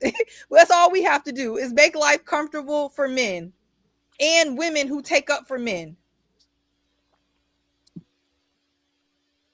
Yeah, like, is it okay? Because what I'm getting the sense of, if I truly feel from the comments that I'm reading that this is coming from a deeper place of resentment, like some Kevin Samuels type nonsense, that these comments are coming from a place of dislike from women. I won't even use the M word, right? I'll just coddle them a little bit and just say dislike for women, right? If I truly feel like that's where some of the root is coming from, like, is it allowed to say it, or do we have to um cater to their comfortability, I guess? Because honestly, I've been called, I mean, people have said I'm misandrous or whatever. And Well, they it's men what or it women. is. But like, if We have a predominantly I 90%. I have a 90% both. audience of women, and majority of the comments are 90% women that make comments in the chat. Is 90% women commenting. This is the first time it's actually been open for the last few weeks. Majority is often members only. It's 90% women. Majority of people that were actually pushing back on you were other women. That wasn't what I was referring to. I wasn't referring to pushback. Okay. I wasn't just referring. That's why I've been trying to clear. You said the chat. Pushback. Wait. Did you not see the chat? Yes, but I'm not talking about. Okay, so wait. Look, let's agree. Look, because we're going to shift it again. Did you not say the chat?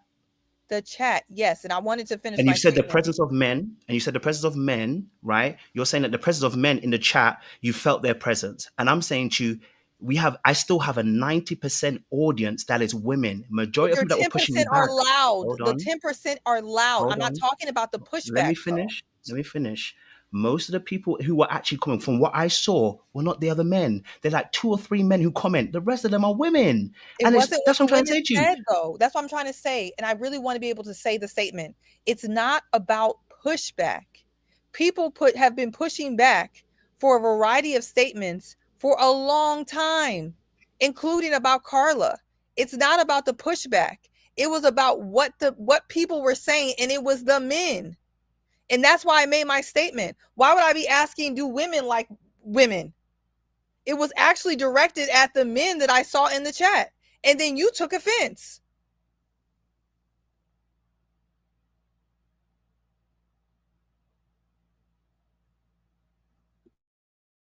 Any more points? Well, we talked about Jess and the Breakfast Club, and here we have it, folks. A Jess and Breakfast Club moment on Little Black Book. I was thinking that as I was talking, I can't lie to you. And then Jess left. What happened? And now Jess is gone, because Jess ain't gonna sit in no misogynistic space. Jess ain't gonna be sitting here talking about a whole bunch of men. And you're not gone. I mean, listen, I've been pushing this. I think, and hopefully, we're gonna, when we get to the men's panel, and I'm gonna upset a lot of men, and I'm prepared for that. And guess what? I really don't care, because you can call me a misandrist. It doesn't mean anything to me. You know what I mean? It doesn't affect my existence, you know, calling me a misandrist, or giving me that label. So it doesn't matter. But I think we really need to start having these conversations in our community. It's super important. And I think it's very important because, you know, sometimes, listen, and then guess what? I think we got a little bit of hit dogs hollering, because if at the end of the day, if it's not you, your name, I can see if, you know, a name specifically was called out and somebody, because I know sometimes people get upset, don't call my name out in the comments, blah, blah, blah. But if it was a general comment and it's not you, sometimes us as men, we get real sensitive and we want to start getting defensive. And yeah, if it's a general question and it's not for you, then just keep moving on. Keep moving on. And I don't know why there's so many women too that feel the need to want to protect when somebody says something about a man. Like, why do you feel the need? I think that's something that's a question I'm going to ask. You can hate me for it. But why do you feel like when someone says something about a man, why is your first instinct to just jump up and be like, no, no, never that. No, you're wrong. Da, da, da, da, da, da. You're going to jump on their back? Like, I don't get it. But I'll sum it up because I started going on a tangent. What I will say is these are good conversations to have. I think it started off very rough. And I hope we can just continue to have these conversations and talk and evolve and continue to talk about difficult topics. Listen, I hear it. You know what I'm saying? I just, like I said, I didn't actually see. It wasn't even men I was even responding to in the chat, if I'm honest with you. So that's my whole point. I wasn't responding to the men. The men actually are more quiet. It's actually, I was trying to. That's why I was speaking. It's not because men were actually commenting.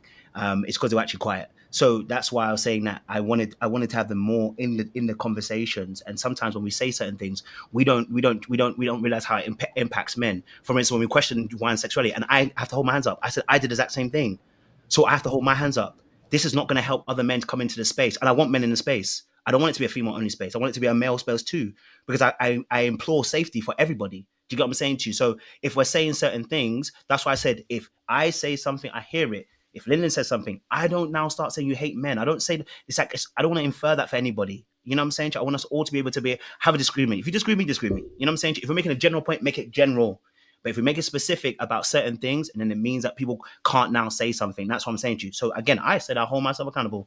I apologize to not just to Seaway, but to the ladies in the chat, because I hold myself to a higher account. And I believe that as a man, there's a way of doing things, and I've preached it and preached it and preached it, that there's a way to handle things when you're dealing with women. You can't handle them the same way you handle men. So I'm apologizing not only to Seaway, but to the ladies in the chat. That's how I hold myself to account. So I apologize for anybody in there as well, because you may have also felt offended too, and may have felt like I was trying to shut her up, and that's not my thing at all. So you know what I mean? Like, I want to keep it about keeping my hands up. Kojo, because I don't think I can't speak for all the women, but I don't really, it's not the yelling that was the problem. It's the fact that it was the censorship. I think it's more that than anything. We always are able to have a conversation. I think it's the apology is more about the censorship, and that's actually what was jarring to me, not about you yelling and getting passionate. Like I don't really care about that, but it's the you can't say this, that's just not how we've ever, interacted. I get that you thought I was talking about you, or it could have applied to you. It actually wasn't a sneak diss. It was an open question to the people I thought it applied to, but it just is what it is. And for the people speaking on my name, I'm doing my best not to respond to comments, but when you speak on my name, just be accurate. That's all I'm saying. Don't say Seaway was generalizing. I asked actual general question. To generalize, I need to make a statement. What I did is ask a question. So when we're speaking on my name, just be accurate. And the reason why I didn't call names is because I've been told once before to stop calling y'all out. But I need to probably just go back to calling things out by name so people don't get who I'm not talking to. So we could just, leave it at that. Well, I feel better. Sorry, that's why you were going to say something. I cut across you a couple of times. I do apologize. No worries. I think it's just a couple things from a couple opportunities, right? That we can have from this right now, and this is that if more men are gonna come to this platform, we also have to look at things like the privilege that men hold, and how they comment. Also, for me, it's not about him being that women don't like men. It's about society expectations. And to your point, Kojo, that's why women are, it's not just about what men are commenting, the women are saying it as well too. And so if more men are going to be coming to this platform, right, we have to make sure that we are checking ourselves, checking our privilege, and looking at how society positions things. Because to me, it's really not about Seaway saying like, and I know that's her opinion, and that's fine about men don't be liking women, but it's more about is that they feel very powerful in speaking up and saying negative things about women because it leans to society standards. And so that's why I was like, I'm gonna hold back today, because I know that freedom is not necessarily what society likes in women. You know, if Carla is super free, you know, then she's a Dusty. If a woman is out here doing her big thing, she lawyer, she doctor, she all of that, then why she not at home taking care of the kid? It's gonna always be something that leans more to society expectations. And that's what we really need to check, especially if men are going to be coming over here as well, because sometimes people are not aware that they hold such biases. And that's what we need to make sure that we kind of like monitor as more men come. And again, it's not about men. Women do it too. They do it a lot. They can't help it. I think they don't even be knowing that they hold the bias as well. But to me, that's the opportunity here, and maybe what could have been discussed before it went down this deep. Like, is this about that, or is this about society expectations and then the impact of that and how I feel about that, and going forward from there. Let me let Elsa end it, and then we'll move to the next one. Elsa, because Elsa be sitting there, and we've been looking. Elsa be looking at us like we little children messing around. So please, Elsa, put us in spec, man. You know we get a little bit rowdy. No, End it with peace, Elsa, so we can move forward. Please. No, y'all aren't children, but I may not be the wise person to end it with, because I have a completely different opinion. If we're to expect people to voice their different opinions, we got to let it be. People will have a different opinion. We just ask that people's opinions are based on what they have seen on the show, what behavior patterns we have seen, because we could get into a really dicey place when we start internalizing and personalizing items. I mean, I could sit here and say Sean was personalizing to me because I was one of the people sticking up for David. But again, I'm not going to take it that way. He's speaking to someone else. Again, we have different opinions about different people. That's why I choose my words wisely, not all the time, but most of the time. And that's why I don't like the whole Dusty conversation. That's why I say Carla was unstable. There are patterns in her behavior, decisions she's made, no plan, because there are some words that are inflammatory. And what we don't want to do is inflame each other so we stop hearing each other. That's just where I'm going to land with it. Well, you have been consistent about that, Elsa, and I think this has been an example of that. I think, throwing that word around, the Dusty around, stuff like that, especially if you start seeing yourself in some of these characters, which I think a lot of us can't help but to do that. That's why we're here. It touches different people at different times, and that's why you see I haven't called anybody really Dusty. The worst I did was call David a basement dweller, which was a factual statement. But outside of that, because I'm not trying to offend nobody, I just want us to talk about the situation and move forward. So Elsa, actually, your last point is accurate. I think we're gonna inflame each other the more we use these type of inflammatory words. So yeah. No, I appreciate it. Thank you guys and ladies as well for having that conversation with myself. Audience, thank you for being part of the conversation as well. I know you witnessed probably a breakfast moment in that space. Welcome to Little Black Book. If you have just joined, you probably joined at a time that it may not get that heated again. But listen, I appreciate you guys joined in. Shout out to Rose. She said women are not above reproach, and it is hate to reasonably criticize female characters. Too much pandering is toxic and shuts dialogue and speech. Shout out to Rose for the $4.99. We've got Miss Pretty Things. I like to hear Elsa's perspective on this. Oh, Elsa, they were looking for you. Is this? They said, don't be quiet now. And then Rosho said, super sticker. Said the 20 as well. Now, I got to put my little video going on because, they try to stop me. They try to stop me from being great and block me. But, we got yes, the new king.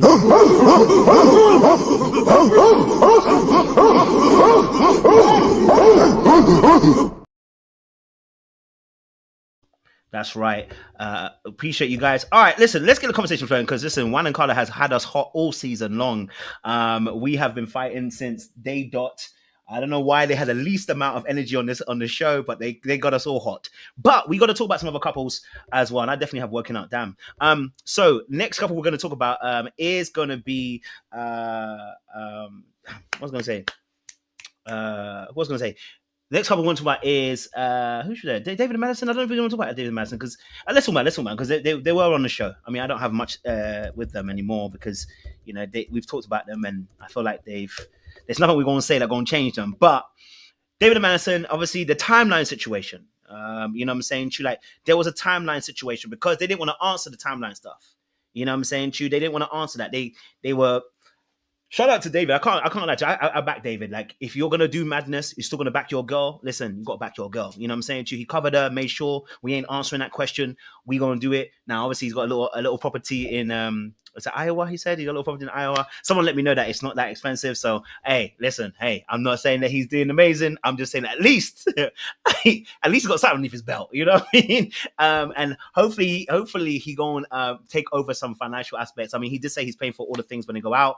But I don't know what will happen. Hopefully, in the next few years he'll take over as well and help our good sis Madison. Maybe she doesn't want that. I don't know. But want to get you guys' thoughts. What is your guys' thoughts and ladies' thoughts as well on David and Madison? How do we see it on this particular episode? Someone said Madison helped him to buy it. Hey, you never know at this rate, man. You never know. I don't know. What's your thoughts? Who would like to tackle this issue and give us a bit of a perspective? Go for it, Sean. Helped to buy it. She fully financed it. Y'all ain't gonna do that, boy. She fully financed it.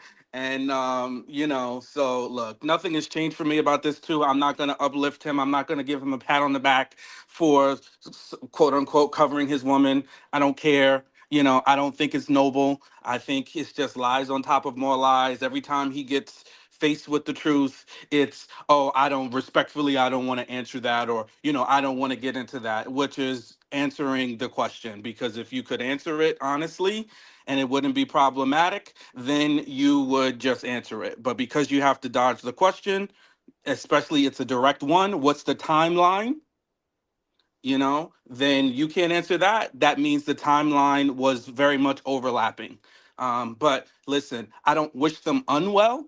I hope they thrive in their little relationship, whatever they got going on. I really don't care. I'm ready to move on to the next season of Married at First Sight. But there's nothing about them that I will uplift. I'm really annoyed that they spent so much time at the reunion trying to uplift their little ill-gotten relationship. Sorry to say, Sean, this is going to happen in the next following seasons. It's going to be cheating scandals. Just get ready for it. It's going to be happening. It's going to be happening. The brother can't even he covered his woman, Sean. You hold men at a high regard. He's covering his woman in the midst of the battlefield. But I hear you. I think that, I felt like they were pushing the whole Madison David thing to get a rise out of Alan that night. It may not be their intention, but I saw every time they panned to Alan and we saw him, shaking and twitching and, adjusting his jacket. He was uncomfortable at times. And I'm like, y'all are just putting Alan into distress and I really don't like it. However, they got their property or whatever, if his name ain't on the deed, you know what, then David, it ain't your property, okay? But I don't wish them any bad. They are together a year later. They seem to be going strong. It certainly lasted longer than their first marriages. So let's hope that they are following whatever path it is that they're willing to take and that they walk it well. But no, I'm not encouraging cheating scandals, but all of the Married at First Sight's internationals, they push a cheating scandal. And I'm thinking this is just a preliminary round for Married at First Sight United States to start doing that, unfortunately. But that's what they're going to do for drama. What was the question? David and Madison. Well, Just David and Madison, your thoughts on them? No, I did. I mean, they just said obviously that they explained the timelines and they didn't explain it all the way through. So we don't really know. So the question was just your thoughts on David and Madison. I know you probably won't have many anymore because we've said a lot of them, but yeah, just your overall thoughts on their situation now. He's got an investment property in that apparently. So Iowa. In Iowa, I was confused by the investment property in Iowa. Are you investing near the school? I'm just trying to figure out, are you investing in Iowa City and Des Moines? Why? I don't know. I know he said somebody brother, mother, cousin was over there. Yeah, I won't opine on that. What I'll say is that, I'm happy for them. I feel like although they started off very raggedy, in a raggedy place, they found love in a very raggedy place. They're at the point where they're either soulmates or they're gonna stick this out. They're gonna stick beside each other to at least ride out this wave. The true test of this relationship is when the cameras go down, because I'm sure they've trauma bonded and they've bonded together, because when you kind of go balls to the walls and jump out the window, you can't break up before you at least see the plot out. So now they done got the plot. They done went through the story. The story is over. And now we'll see what's really to make of it. I do think that definitely David is Madison's speed and Madison is David's speed. They definitely seem like people who are a little bit more simplistic in their thinking, a little bit more simplistic in their goals. And they kind of want, the smaller things out of life. And I think they're well suited for each other. And I'm not even trying to be shady. I really feel like what Michelle wants out of life was going to stress David the hell out. And who Madison wanted Alan to be was never going to work. And so I definitely feel like they're better suited. Do I wish them anything? I'm not going to sit here and say I wish them the best, but they cool.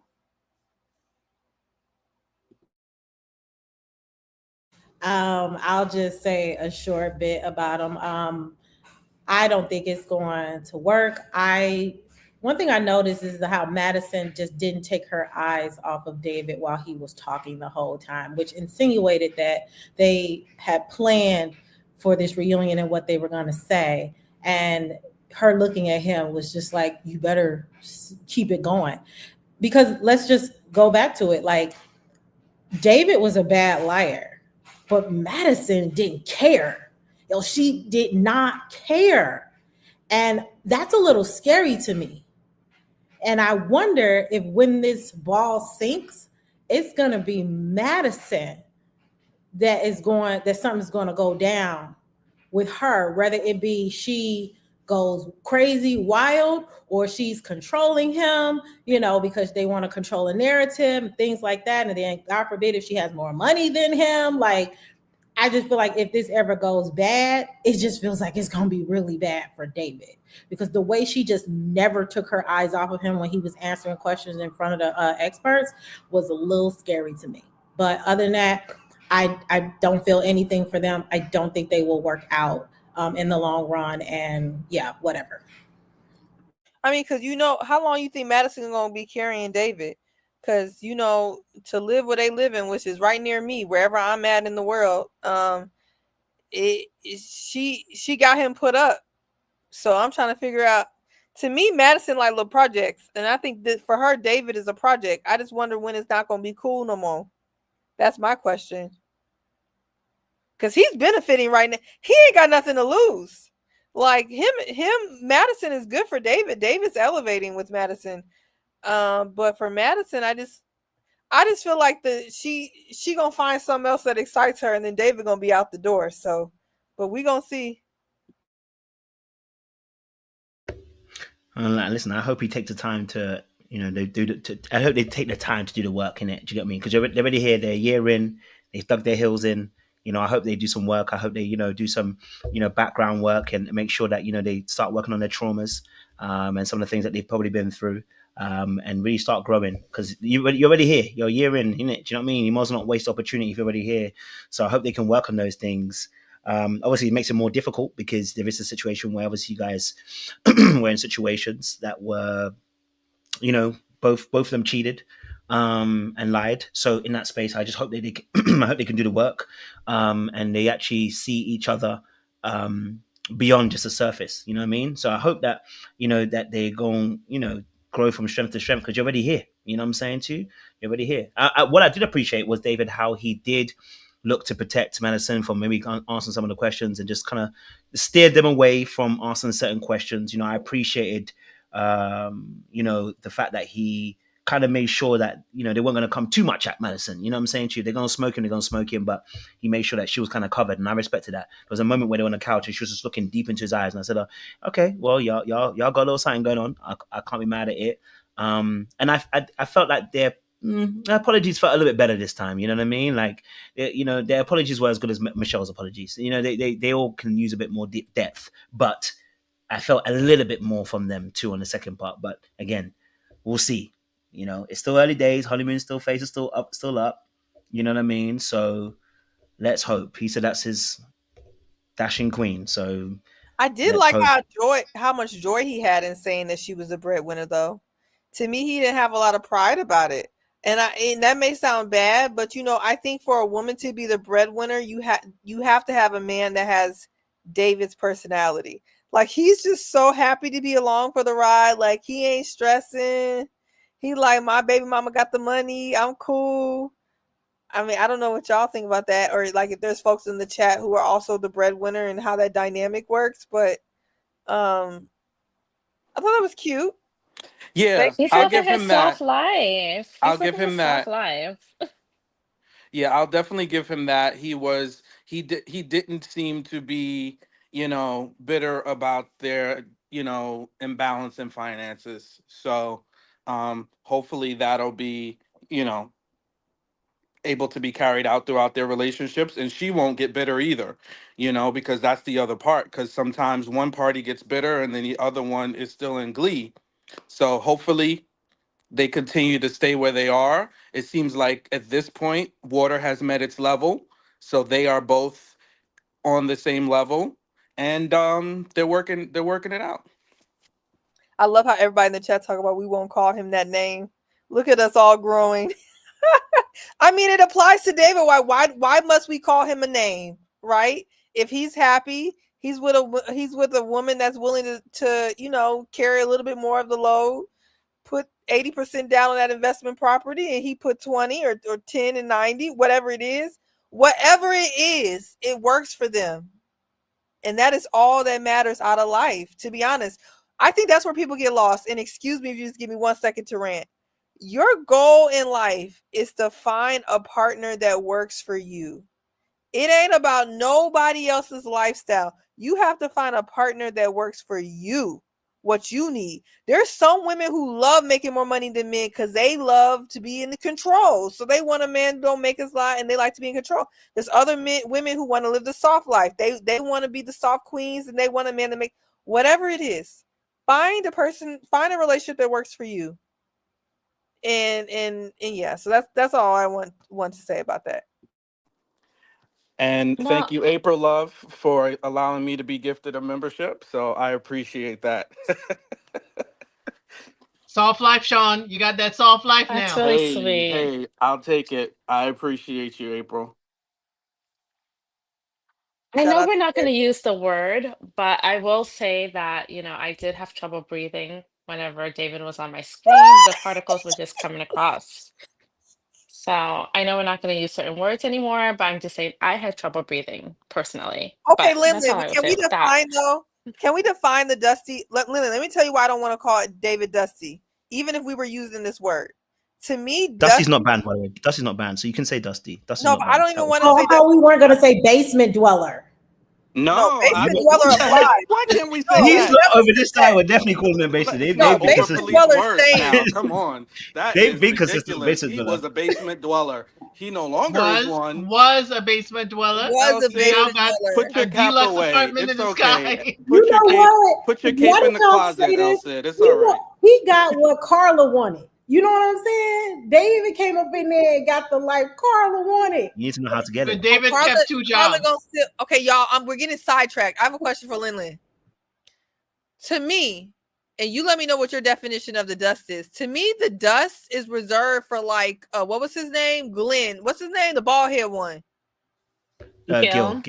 I Gil, agree with this never point. forget Gil. Gil. Like Yes. to me, it's a 2-pronged test. Like you need to be broke or have a lack of funds. That's one part of the dust. But then the other part of the dust is trying to covet a woman's money or try to take a woman's money without either with an attitude or try to be like mad that she has something. To me, David doesn't fit both prongs because yes, he has a lack of funds, but he's not necessarily trying to take Madison's money either without her consent or without her joy or without her participation. He's just along for the ride. So, but maybe that's not your definition. But to me, that's what makes him, that's why I never looked at him as dusty, if that makes sense. Because even with Michelle, he wasn't trying to go on a ride for Michelle. He just told Michelle, I can't do what you do. So to me, it's a 2-pronged test. But I don't know. No, that's part of it, but to me, it's also a lack of generosity and consideration for your partner and how hard that they're working to bring this family, whatever your family unit is, how hard they're working. So, for instance, like I knew a couple, and this is what I think might happen to Madison because I don't like just to go off on a little tangent a little bit.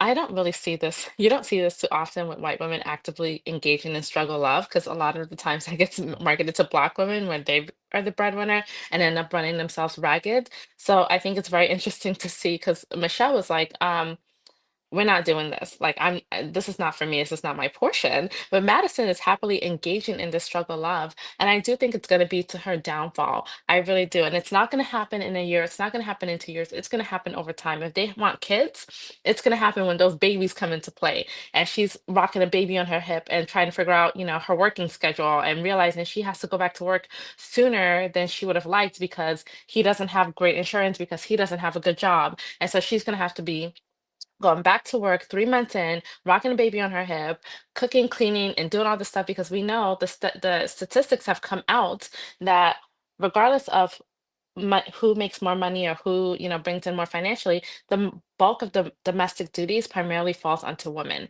And the fact that she moved this basement dweller into her apartment and he was happy to move in, happy to sit back and proudly say she's a breadwinner, lets me know that yes, he's going to ride her coattails, and that's very, very extremely dusty to me. And what I've But seen happen over isn't time. it reciprocal though? Because see, this is my problem with that, right? It be people like Madison who love that reciprocal relationship. She loves doing what she's doing while he's doing what he's doing, right? And they won't even complain until you get to the situation like you just talked about. Till they have kids, and now it's not cute no more for him to just be simply laying pipe and not paying for nothing. And then at that point, is he really dusty or you just really silly? You get what I'm saying? Like when it worked for her, it was cool. He pays for the meals when they go out.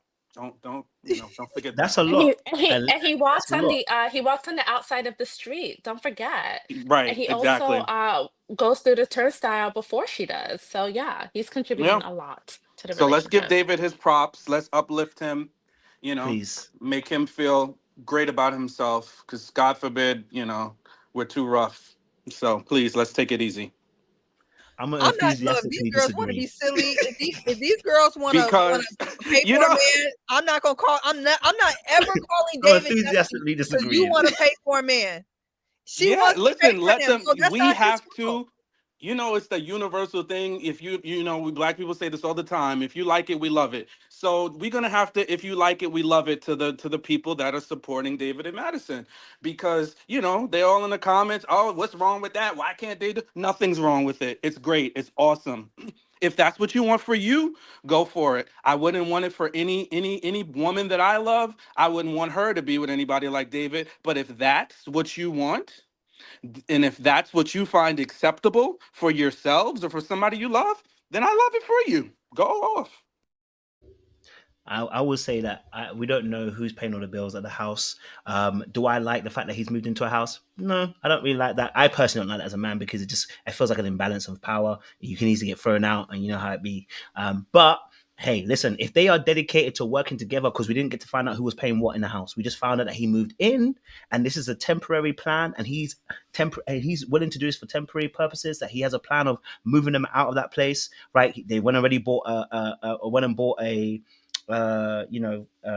investment property. Listen, hey, even if she put the money towards it, listen, is he doing stuff? My thing is he looking to move out of that space? That's my whole thing. My whole thing is he progressive? Is he got a mindset and a vision? If he has, from where we seen him a year ago, there's been some movement. You know what I'm saying to you? It might have been into her house, but there's been some movement. We don't know if he's paying her bills or paying half the bills or what he's paying. The basement to her Hey, house. it's a little step. It's a little step. You know what I mean? We got to be consistent. A little bit of a 1-2 step. You know what I mean? Now So who's being I'm going to give him facetious? grace. The movement from the basement to her house is sending me. Oh my god! He's no longer in the basement now. He's now on the same level. You know what I'm saying? He's One lady elevated. taking care of And- him to the next. That's actually worse. Hey, wait. We don't know if he's mooching yet. He's We don't know paying if he's mooching yet. 50-50. He's paying 50% of that rent because And he there's saved nothing up wrong that with that. money.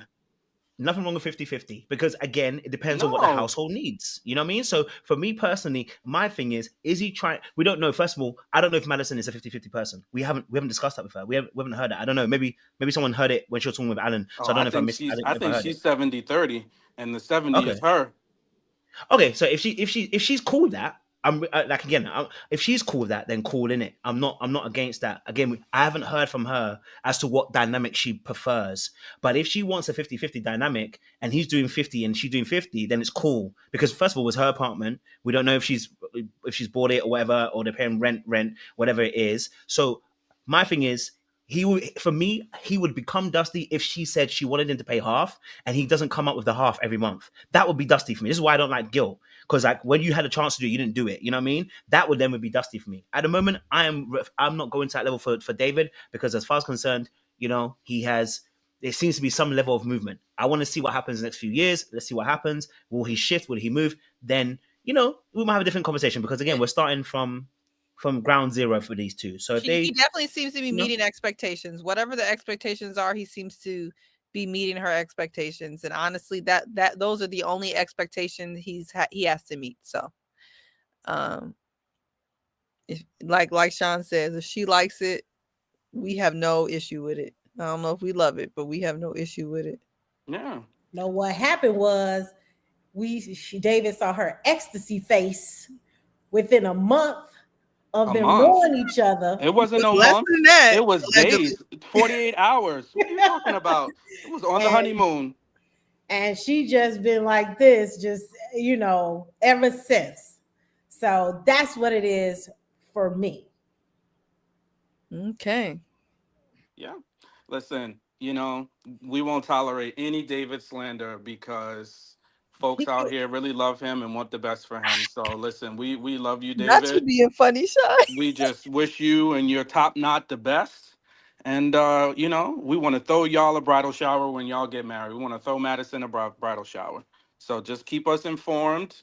And hopefully you'll grace Kojo with a nice little interview and y'all could tell the true timeline of your story.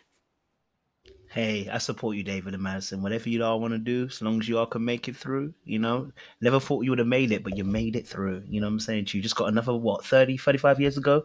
Hey, some people make 5, some people make 10, some people make 35. Who knows? You know what I'm saying? Sing that Marvin Sapp, Kojo. Never I literally was about to sing it. David never would have made it without Madison. He would have lost it all. Basement and all. Now he sees. I support them. Madison got the best for him. Hey, David, if you're watching, we want you on this channel. I'm just saying, I want to interview you. He was cool. He's super nice. Him and Madison are actually really cool, really personable, actually. So seems like they cool people. So I hope we get to see it. You know what I mean? I hope we get to see it. So are we done with is that David and Madison? Are we done with them? We finished them? Please. Let's close the door and bury it 8 feet under. All right, let's talk about obviously we had I guess I would catch you no there isn't. I'm just gonna do a mem and thingy. Let's go straight to it because a mem and Brandon situation. We spoke about this yesterday, the man them, the boys, we did speak about this and we spoke about what we saw. And I think this situation with Emem and Brandon was unfortunate. I think there's several different unfortunate things. I think, I hate to say it, it's giving more credence to Akechi and her saying she would apply anybody into the space. But I think also at the same time as well, I think there are things that Brandon did that I, as a man, would not be very happy about. I don't think it was emotionally protecting his partner. I think some of the things that he said were insensitive and not reading the direction of the conversation and reading, I guess, his partner's body language too. It just seemed a little bit off. And I just feel like, there were some behaviors that he did that I personally would have, if I'm a boy, I would have told him, bro, let's come on. This ain't it. You know what I mean? So I do want to get you guys' perspective and ladies as well perspective on this because Brandon was trying to marry her on the spot. I want to know your thoughts on this. Brandon getting up, trying to marry her on the spot. Oh gosh, sorry, it came up. Apologies. Brandon trying to marry her on the spot. What's your thoughts? How did you ladies and gents see it? Tell me. Well, I want to say, no, we're already tired. Easton could have stayed in the back. Love you, Easton, but not today. Luckily, you missed the Juan and Carla situation. He could have stayed in the back. Right on time. Right on time. I'm so glad he wasn't here for the Juan and Carla talk. Oh my God, we've already been through enough today. Right on time. May not come when you want him, but he's right on time. Right on time. Heavy on the may not come when you want him though. Let me be quiet. I need a process. Y'all can go. What y'all say? Y'all said Emem? I said, oh yeah, right on time. Well, if Steve can't go, you can kick us off, Easton. What were your thoughts at Emem and Brandon? And I'll get Elsid after. Again, huge disappointment in Emem and her choice of Brandon. That dude is a lame. And like I said yesterday, my contribution to dismantling the patriarchy is, ladies, if you know a man and he got a bow tie like that, so let him go. Don't operate. He's gonna be a fool. And Brandon is a big old fool. One thing that was startling to me was David was honestly showing how you should protect your significant other or your partner in a hostile situation like a reunion. And Brandon did the complete opposite. He made it about him. He basically exposed her and some of the traumatic events that she's had to go through while y'all been together. Even in the moments where you could see that her emotions were a little bit like shaken. She protected him because she could have been like, oh, well, he's been giving me headaches or this, that, and the third. But she was just saying that there's been ups and downs.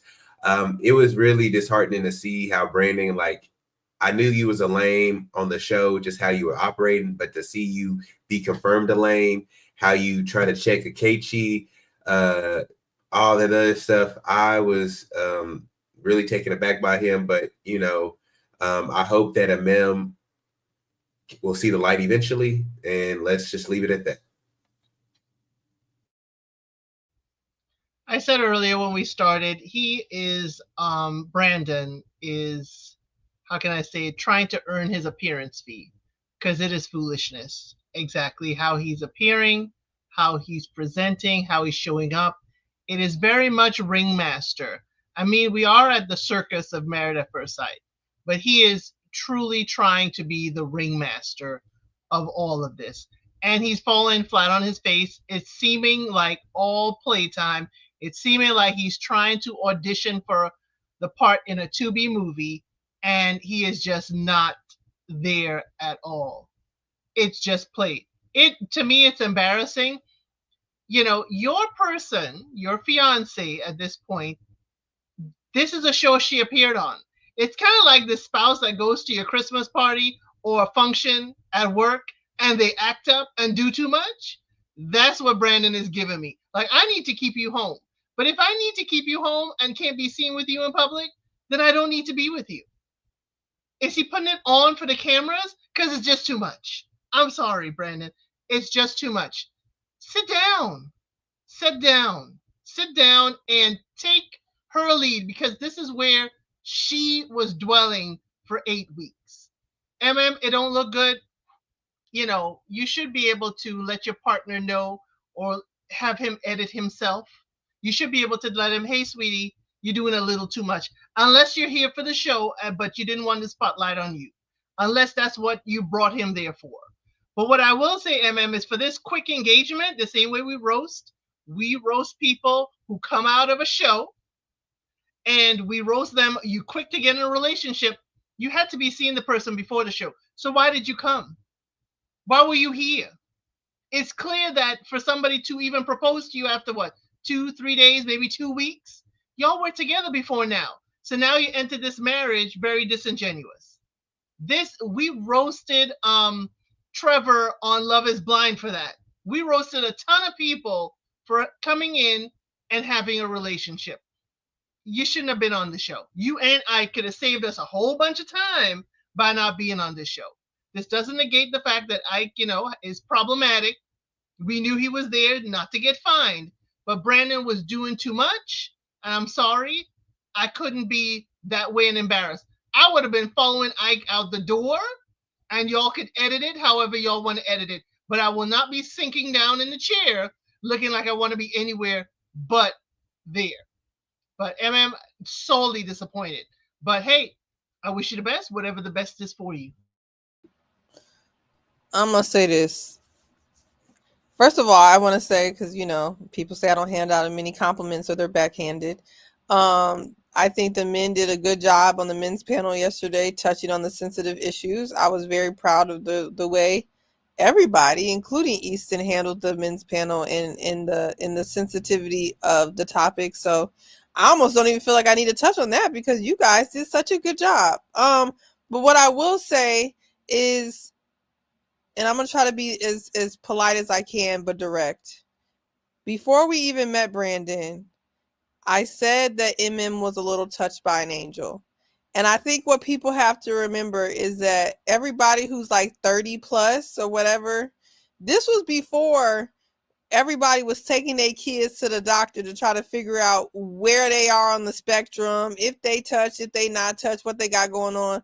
A lot of us 30-year-olds have a lot of undiagnosed special stuff to us, okay? A lot of us are undiagnosed. All these kids nowadays is just diagnosed. We are undiagnosed. And I say that to say, Emem is touched by an angel, and so is Brandon. And so when you're seeing people who may be a little different, you can't really nitpick their behavior. Brandon's behavior was inappropriate. I mean, both the hand clapping, the talking about her very late miscarriage, him popping up there, not getting social cues, trying to get Pastor Cal to marry them on the spot. Anybody who's kind of good at spotting those type of things can tell that is not normal social interaction and social behavior. So Brandon, to me, is touched by an angel, and so is Emem. The problem is, though, is that I think Emem, because she's high functioning in society, very appropriate job, doing all these things, she realizes that is not normal behavior, on top of the fact that what she went through as a woman, going through something like that, it does kind of ground you in reality. And I think she's very much so grounded in reality. You could see it in her eyes. She seemed like a lot of life was taken from her. And a lot of us women, we understand that feeling. And she got a lot of life taken from her while she's dealing with a fool, hopping around, jumping around, doing all this other nonsense. So, to me, I don't know what's going to happen to them. They may work out because they both real different, or Emem just going to get tired of him. But yeah, Brandon don't seem to be all the way right. And I think that's the reason why he missed a lot of social cues. And I'm going to leave it there.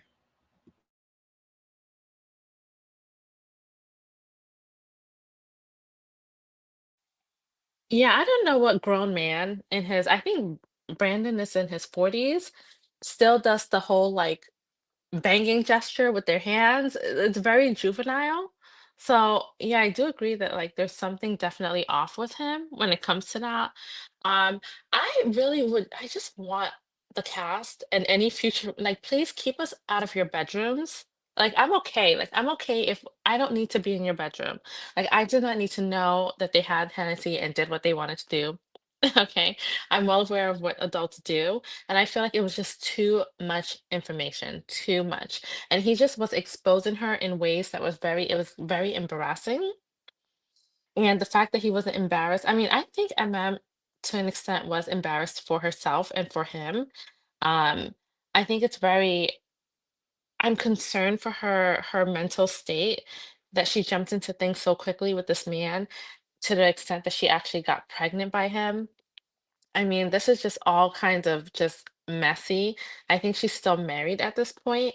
So again, I don't think this makes her any better than Madison and David in that whole situation. Like, I don't think she can hold any moral card to them or moral high horse when it comes to that because she was messing with a married man and got pregnant by him. Because as far as I know, the divorce is not finalized.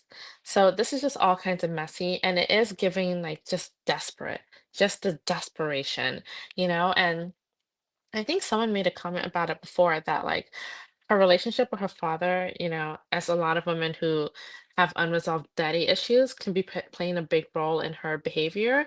Like I just think about how her father, she mentioned that her father never told her that he loved her until he was damn near on his deathbed.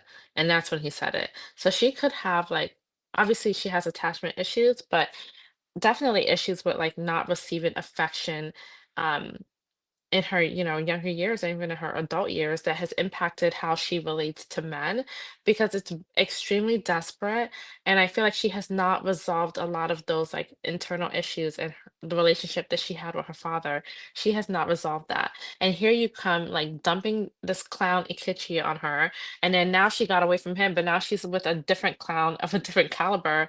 And to me, he's actually worse. He's actually worse because he's not like Ikichi who's like outright, even though it was wrong to treat her the way that he treated her, at least like it was so bad that like she couldn't deny that this is not the guy for me. But with Brandon, he is more like a snake in the grass. He's definitely an opportunist. And she's seen all of these excessive displays of like performative love, which is essentially love bombing her, and she's just willing to hang on to that because she so desperately wants to be loved. And I don't know if it's just me, but she's looking different as well, like, and not in a, a good way. And to me, I find that when you're in a relationship that doesn't serve you, you end up just like not glowing as much, and that's kind of what I'm seeing for her. She's seems like she's just struggling a lot more, like mentally. Um, so I don't know. I want to have a little more compassion for her. It's giving pick me energy. It's giving desperation, and I do kind of feel for her because it's coming from a place of extreme hurt and just a lack of self-esteem, a lack of feeling like she deserves more in her life. Like she's not like a Michelle who's going to stand on her square and be like, I know I deserve more. I love myself enough to demand more. And it's okay if I'm single. And I'm definitely leans more into her insecurities around being single.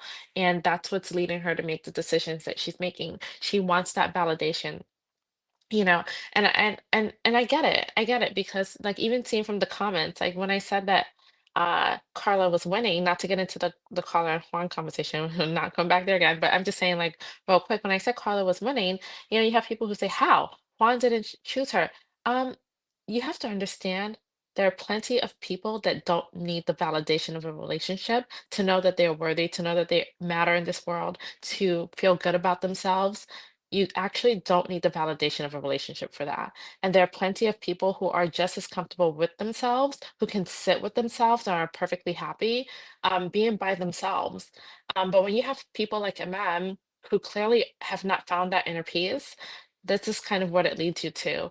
And that's why I want to have some compassion for her because I kind of feel for her as a woman who's in her 30s and society has these expectations.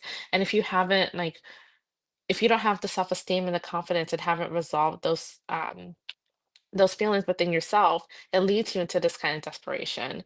And it's so sad because she is clearly, she's an intelligent person.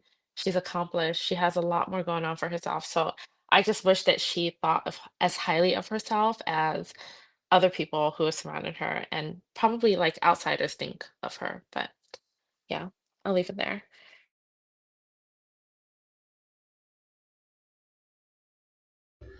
Yeah, listen, to be honest, with the whole situation with I do feel bad. I think in terms of because of what they've gone through, her and Brandon, is unfortunate in terms of the miscarriage. I think that's really really sad, and it does something to you. I can imagine. You know what I mean? So I just felt like when I watched her on the stage, she was a shell of herself. It didn't, you know what I mean? Like even with all the punchiness, I think at that segment when they started talking, it just felt like she wasn't really there. So I was very sad for her. What I would say is that Emem does need to be accountable, and I think this proves a point about sometimes we talk about, oh, I was on a TV show, that's why I got what I got, and I say, listen, hey, if you don't learn that lesson, let's say they put you on a TV show and they put you someone very, very bad. It's not your fault they put you someone bad. But if you don't learn that lesson, when you come out, you do what MM does. You jump into something and you're still making the same mistake that you were making in the last relationship.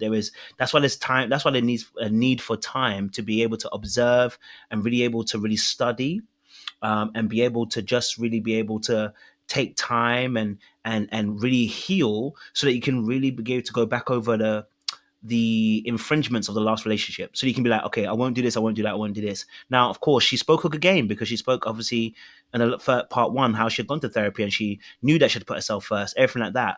But all that good game does not look like it's happening in this scenario. Now, of course, I'm not expecting her to like shout at Brandon right there and then, but I'm saying to you, this should have never even happened in the first place. We should all be patterned. And so I'm a little bit scared for her because she didn't take her time. They're both not divorced. We did things for TV. First of all, when he proposed, it's for TV. Baby, it wasn't for you. You think that man was proposing on TV for you that quickly? You know what I mean? Like, I just wish somebody had whether it was the experts, whether it was the ladies, you know what I mean? I just wish they would have called her out and said, listen, hey, MM, slow it down. Slow it down. You just finished a situation with Akechi. Slow it down. Put yourself first. Because everyone just kind of was like, and I guess we all kind of do it. It's like, oh well, just be cool, be okay. If that's what you love, if you like it, I love it. But someone needs to kind of be like, at least say it, even if she doesn't listen, just say it so that there is a ringing bell in your ear. You know what I mean? So that sometimes when it's getting to that craziness, there's a bell ringing in your ear that tells you, okay, I need to wake up because something's not quite right here. So I'm a little bit disappointed. You know what I'm saying? I feel like Akechi was a problem in himself. I didn't like the way he handled things. Didn't like the way he did things. But now it seems that after from the decision day up until now, it doesn't change who Akechi is. Akechi's still a python, and he's annoying. Okay, and he's disrespectful. And I don't think any woman should be going anywhere near him. I'm scared of him. But what I would say is there were some legitimacies to some of the things that he did say, and it's shown, unfortunately, in the D-Day and the reunion. It's just that we need a mem to just wake up right now. Because Brandon, I would agree with you, Lyndon, it feels worse. Like, because now you've chosen him as well. So it's like, it just feels doubly worse. You've got pregnant by him and unfortunately lost a child. And then, yeah, I don't know. It just, yeah, it's a little bit too much for me. And I hope that she's able to wake up and just kind of see that there's a better way to go. Well, the experts seem genuinely concerned. I ain't never seen Pastor Cal. Pia was looking like they all looked really, really concerned. And they also, I think the reason why they didn't give that kind of advice that you were saying is because they were looking at Emem, and Emem was almost like she was in Get Out, like in Get Out the movie. She was just kind of like staring and kind of unfazed by a lot of his antics. And then to even get to the point where they had been together at the reunion at that point, 6 months, almost 6 to 8 months at that point. And it didn't seem that she caught on to any of the stuff that he has going on. I mean, he's just completely draining. Something is very, very off. On top of the other stuff that folks are mentioning in the comments, he could also be an opportunist. I mean, we just really don't know. everything, a year. Okay, Abby said a year, everything that they have going on. I don't know. I think this is the reason why Emem's cousin, whoever, really was trying to protect her, because I think he knew that Emem kind of was susceptible to these type of decision making, and he tried to protect her.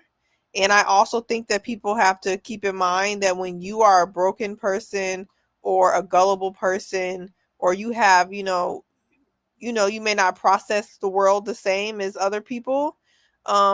People like Brandon will find you, and that's the scary part. They will find you. MM doesn't just get with a Brandon by happenstance. Like it's also who she is, and I think that's why the family member tries to protect her. But there's only so much protecting you can do for a grown woman. So I mean, I just, at this point, all she could do is mitigate damages. And I hope that's what she does, because he's way worse than an Ike. Ike is just mean, unpleasant, and probably will spend the rest of his life alone by choice. Okay, because he doesn't seem like he's very suited to, like, he prefers to be with other people. It's not that other people don't want to be with him. He doesn't want to be with other people. So I mean, yeah, but at least Ike didn't do her like Brandon probably finna do her. So I don't know. This is a sticky situation, because as hard as I went on Alan, and I did Alan dirty and holding him accountable, and everybody thought I was red pill, although I was holding my boy Alan accountable for his mistakes and how he handled the Madison situation.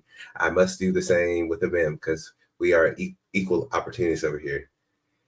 Her downfall is a product of almost of her success, because the fact that I don't think that she's necessarily a whole person and well-rounded emotionally as we might think.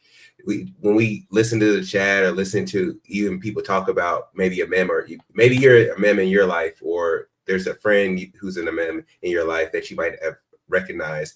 We pedestalize them because of their accomplishments, because of their accolades, because what they've acquired, and it tends to overlook and kind of mitigate some of the deficiencies that they have. And with Emem, she has a huge red flag or deficiency when it comes to the discernment, and when it comes to maybe the self-love and confidence aspect of what's going on. And it's coming to bite her in the butt, and it did with Akechi. The thing is, Akechi at least let her know that he didn't like her, or he at least showed it. With a guy like Brandon, he's not gonna show it. He's just gonna drain her dry.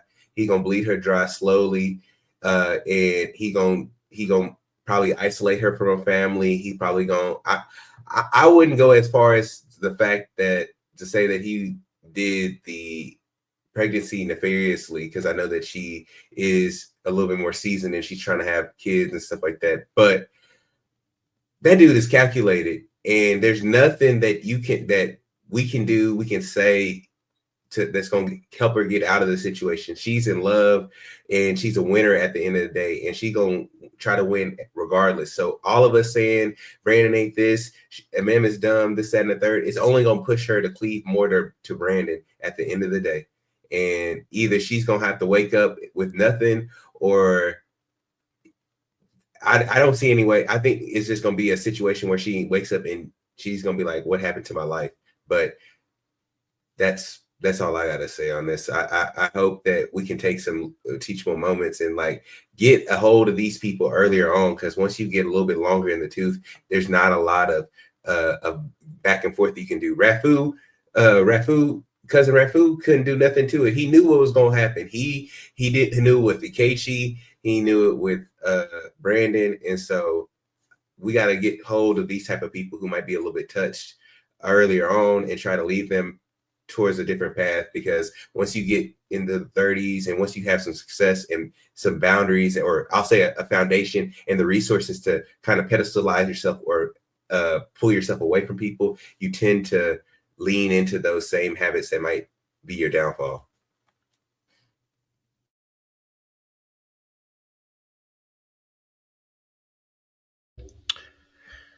Whew, yeah, I definitely hear that. Any other thoughts on the Emem and Brandon? Any other thoughts? Political for her. I like I said, I do feel for her, and I do hope that she that I hope that I hope our worst fears are not realized. That's what I want to say. I do hope that our worst fears are not realized, and that she actually is, that this, that he's not as bad as we're making out to be. I really do hope that. I hope that he's just a bit goofy. I hope that he's just a little bit, a little bit eccentric and out there, rather than it being a case of, that he actually has got the bad intentions. I really do hope so, because I think it'll be sad for her to go for it a second time, and I think it'll be much worse. They've had a kid. They fought all odds. You didn't finish a last marriage, and then now you're in this one. Yeah, the speed of how he wanted to get married is what scares me. You know what I mean? Like, if that was my sis, I'd be like, sis, slow the fuck down, sit down, don't go and do anything stupid. But like you said, see, where you can't tell someone who's grown anything, they will do what they want to do. Yeah, the speed of it all. I think she might be telling us a testimony in a few years' time, talking about how he love bombed her and everything. But let me bring it to a close. Okay, let me read out super chats real quick. Felisa H says, passionate discussions are expected, especially amongst intellectuals. I like and appreciate the panelists' input, even if I don't always agree with them. Keep being great. I appreciate you, Felisa H, as well.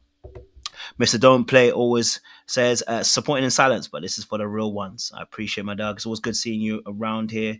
It's been a long time supporter. Shout out to Rose as well, who became a member as well. Don't worry, we'll be going back to members only again chat next week, but obviously because it was the last one, I said let me open it up for everybody to enjoy and have some great conversations today.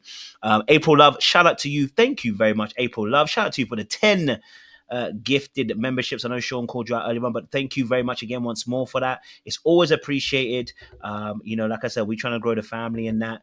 And sometimes, the family feuds, but nobody wins when they feud. So I appreciate everybody who's been a part of the conversations today, and has been a part of the discourse. And obviously, like I said, yesterday night we soft launched the men's panel. We'll be back next week fully digesting topics, and as Sean said, he's going to hold us to the hilt, and I expect him to. So we appreciate y'all for rocking with us as well. So next week will be on Wednesday. Will be a men's panel discussing culture, I guess, relationships. And I say culture, it means pop culture and relationships as well. So I'm gonna get Sean to tie it up and give us the benediction. But I think all the panelists as well, again, Sean, Latoya, Seaway, Easton, Lin, thank you. It's always a pleasure when I have you guys and ladies on the panel as well. Sean, please, Deacon, Daddy Deacon Davis, we need the benediction. I thought we retired that moniker. We retired that as much as we retired Dusty. You gonna get that name, bro? Listen, I don't use that word, so I'm gonna use DDD. Don't put that on. Don't put that on me. I'm gonna start calling you Triple D from now on. Well, get ready for the labels I'm gonna call you. You get upset when I give you the labels. You start getting upset when I gotta get you back somehow. I like to use words and definitions. And speaking of definitions, I think I need to define something for Easton. Dismantling the patriarchy refers to actively challenging and breaking down societal structures, norms, and practices that uphold male dominance and gender inequality. An example of doing so is men as allies, encouraging men to challenge toxic masculinity and advocating for gender equality. So that is what dismantling the patriarchy is, with a definition. So if That's we what I are was really doing. on that path, this is the benediction. So take it all in. Just take it all in. And these are some of the things that we can do. I think these are things and opportunities for all of us as we look to challenge our perceptions. I think that we had a really spirited discussion today earlier when we were talking about Juan and Carla. But I think, this really showed us an example of communication, of understanding, and holding ourselves accountable. And also perhaps an opportunity for us to be self-facing, to challenge ourselves, to grow ourselves, and also to be willing to hear each other's perspectives, although they may be different. I think Juan and Carla, at the very least, taught us that lesson here on Little Black Book. Next, we have David and Madison. And I think, we've come to the conclusion, although many of us don't necessarily agree on their origin story, but we wanna support them from afar on where they are now. And if they like it, some of us love it, some of us just are okay with it, and some of us really could care less. Either way, Godspeed to David and Madison. Last but not least, OMG, we have Emem and Brandon. I think we got some sage advice from all of the panelists. You have to walk before you run. And I really think that sometimes in our relationships, we're so quick to run and we're not even walking, we're crawling. So please don't rush your relationships. It is not a sprint. It is a marathon. Take your time before going from one relationship to the next. Please heal, because what you don't heal will be revealed. Back to you, Kojo.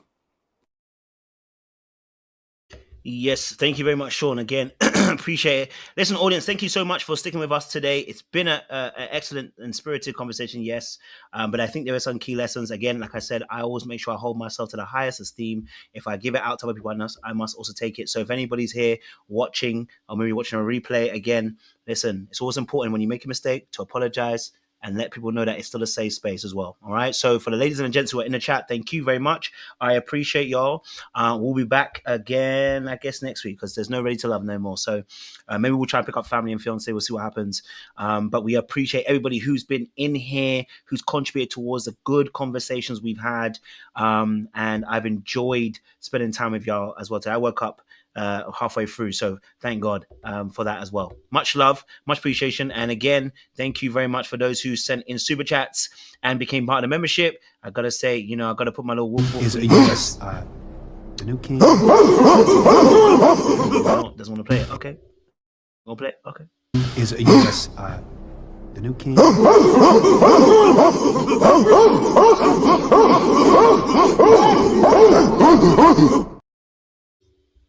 Is a yes. Look at that. I wanted to play it once. I wanted to play it twice.